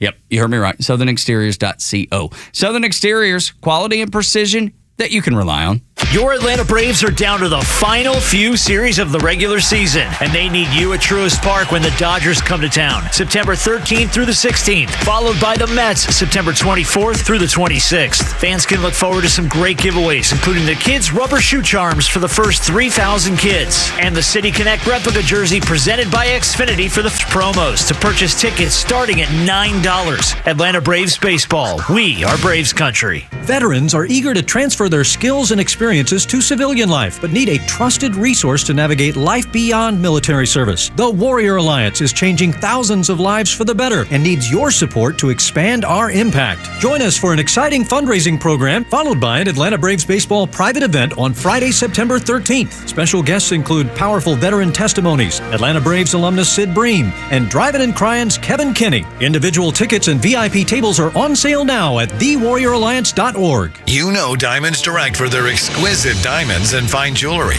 What about luxury watches? With a handpicked collection by the industry's top timepiece experts, skip the waiting list and get the timepiece you've been eyeing right away. And this month only, enjoy 0% interest for 5 years on all the top brands. Imagine owning a $15,000 luxury watch for just $250 a month. Spread your payments over 5 years with 0 interest on approved credit. Diamonds Direct, where you can shop direct for diamonds and watches. Millions of guys suffer from erectile dysfunction. That's 1 in 4 men. And I can tell you, I'm one of them. If you or someone you know suffer from ED, Peyronie's disease, or PE, here's 38-year emergency room doctor and founder of Total Body Therapy of Georgia, Dr. Eric Deal. Patients who enter my office are often frustrated, hopeless, depressed, and embarrassed. I understand the problem, and I'm going to help you fix it. There are lots of competitors that don't have the credentials that I have. When you go to other clinics, you're not going to see a board-certified physician with the experience that I have. When you come to our clinic, you're going to see me. There's just not one therapy that can solve these complex issues. I'll do a complete history and physical prior to any treatment that we use. Take it from me, Dr. Deal. When it's not hard, it's really hard. Call Dr. Deal for your free one-on-one evaluation and resolve your ED, Peyronie's, or PE issues. Total Body Therapy of Georgia, 404-777-1911, 404-777-1911, online at stopmyed.com. Election coverage is more than polls and numbers. It's about what matters in your life and your community. And Atlanta's only conservative news and talk station cares about your community, your voice, and most importantly, your vote. So keep it all here for the latest and download the Extra 1063 app and keep up with Atlanta's only conservative voice. Maybe you remember back in 2006 a movie called Borat. It was a mockumentary starring Sacha Baron Cohen. And he comes to the United States and makes a documentary on what makes America a great country, a great nation. But he pretty much ticks everybody that he talks to off. And it will make you laugh until you pee your pants. It's the funniest thing ever, man. It was one of those really, really funny movies. If you've not seen it, go back and watch it, especially if you need a good laugh. But we have a new Borat, front office Los, except it's not Sacha Baron Cohen. No, it's Matt Walsh. Matt Walsh is our current day Borat. If you don't remember the Sacha Baron Cohen character of Borat, he's from Kazakhstan, and he's trying to, as the movie says, cultural learnings of America for make benefit glorious nation of Kazakhstan. oftentimes he's sounds doing like Kamala Harris a little bit. Yeah, it's very, very much so, very word salady. But his entire bit and what he would do with his comedy is to interview people and oftentimes draw out their ridiculousness, their racism, their prejudices. That's what his goal was. Matt Walsh, his entire goal is to expose the left on how ridiculous they are. Now, he had a movie from a couple of years ago, What is a Woman? And asked everybody, and in Africa they knew, but University of Tennessee they did not. No, they had a lot of trouble answering what is a woman, and so his new movie that he's been currently making is called Am I Racist? And it asked the question, well, what if I'm into this? Well, what if I culturally appropriate that? Take a listen. He is doing a discussion with this woman who does these sort of studies, and he is going to ask her a very pretzeling question, and it really gets to the heart of everything is racist. My daughter's 4 years old. I am an anti-racist educator, quote unquote. She's still watching Disney movies, and she is choosing a white princess over princesses of color. Have you talked to her about that? All the time. My 3-year-old daughter is her favorite princess is Moana. Love it. It's a good sign. Yeah. But then I also thought, there's a little bit of cultural appropriation here. She wants to be Moana for Halloween. Mm-hmm. So how do we navigate that? Do I go and buy the Pacific Islander native attire for my white 3-year-old? I wouldn't. I wouldn't. But I guess what we might call the Moana problem here is what, on one hand, is cultural appropriation. On the other hand, there's gravitating towards white characters. Right. So it's almost like no matter which way you go, you end up back in racism. So if you only prefer white princesses, you're racist. But if you prefer Tiana or Moana, you're racist because you're culturally appropriating. There's no right answer. Dude, this is the problem with virtue signaling, and this is this is the pretzel they get themselves in all the time. And we may make jokes of it, we may talk about it, and we may find it a little funny because it's ridiculously funny. But not to them, though, Rhino. Well, it's not to them, but what is she going to do now? Is she going to allow her child? Because she's going to second guess everything she does, which is great. I mean, I think it's fantastic. Yeah, it is good. What a great way. And this is what I love about Matt Walsh. I've seen a lot of the clips from this movie so far and been able to go, I mean, it is just a pretzel after pretzel for each one of them. As they sit here and have people come in and say, hey, we're open. We want you to understand more. As soon as they ask a question, they want them to leave. They feel scared of him, and they're the ones who are acting like the racists. They're scared of a white man. This is the ridiculousness of this entire idea. If I was a marriage counselor, Tug, you could come in with you and your wife to talk about how great your marriage is. And by the time you left, I would have you booking the next several sessions because you would go, man, there's something really wrong with our marriage. All right. That woman. You're creating work for yourself. That's right. That's what she's doing. It's like, sure you're a professor of racial studies. How do you stay in business? Make everything about race. Right. Like, how horrible must it be to go about your day and all you see is race and race implications and how to apply that in order to maintain a profession? Dude, that's the thing. They can't even answer. Like, I feel like at some point, like a teacher should have the answer, right? Like if it's a math teacher, they're going to have the answer at the end, and you got to show your work to see how you got there. I don't feel like these people have the answer at all. They're creating the problem to maintain the job. That's the problem they're solving, is the one, how do I stay employed? How do I use this nonsense to promote myself and promote my career and end up somewhere maybe that I don't even deserve or belong? That's what it sounds like. Yeah. Look, this goes back to, when we talk about white privilege or what they want to try to push through, or about racism, and you have to ask yourself, do I suffer from white privilege? Am I a racist? And I love the question that he asks in this. But think about the answers to the questions of whether or not you suffer from white privilege or you could be considered a white supremacist. The questions are ridiculous. Do I have a father in my home? You're automatically assuming that because they're black, they don't have a father in your home. What happens to the black child who goes, yeah, my dad went to college. Okay. Yeah, I have a father. Yeah, I have a car. Yeah, I go to school. There's a great story out of Duke University where the baseball team did the privilege walk. and there was a black player that met all the requirements, and so he was, just as far ahead as anybody else. And so it didn't work for him. He was like, "Why are we doing this?" He was. This is absurd. Like you're showing white privilege, but I'm the one that's out here. A friend of mine who lives up in Indiana. His son was on that Duke baseball team that had to take part in that, and there was nearly a rebellion because the players stuck together and like, what are y'all doing here?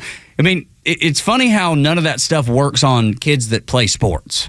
Yeah, exactly. Where that level of indoctrination, when it just comes down to meritocracy, where it's like, am I performing or am I not?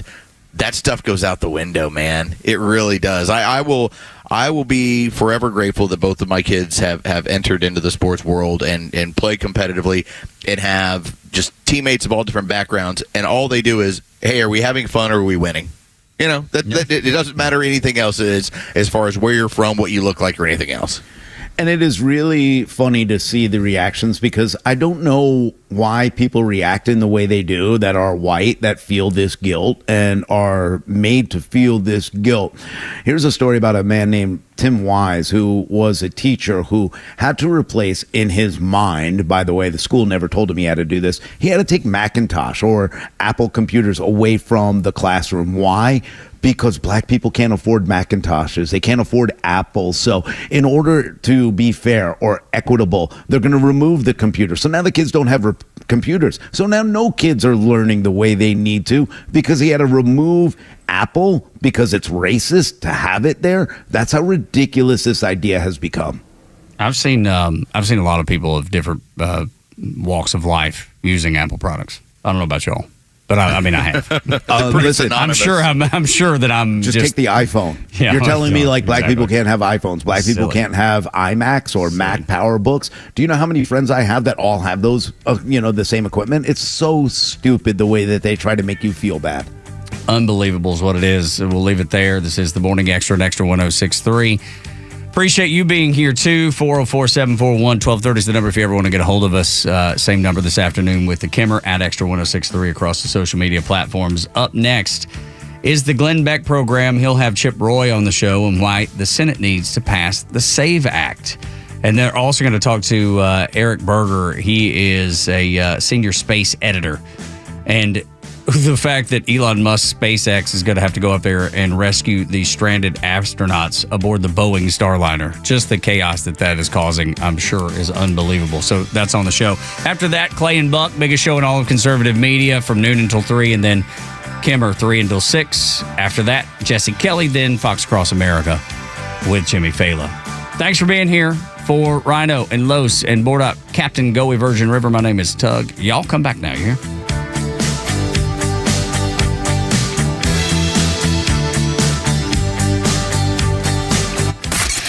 The legend Neil Bortz is only on Extra 106.3. Hey, it's the Kimmer. How's it going? Here's what you missed from the Talkmaster.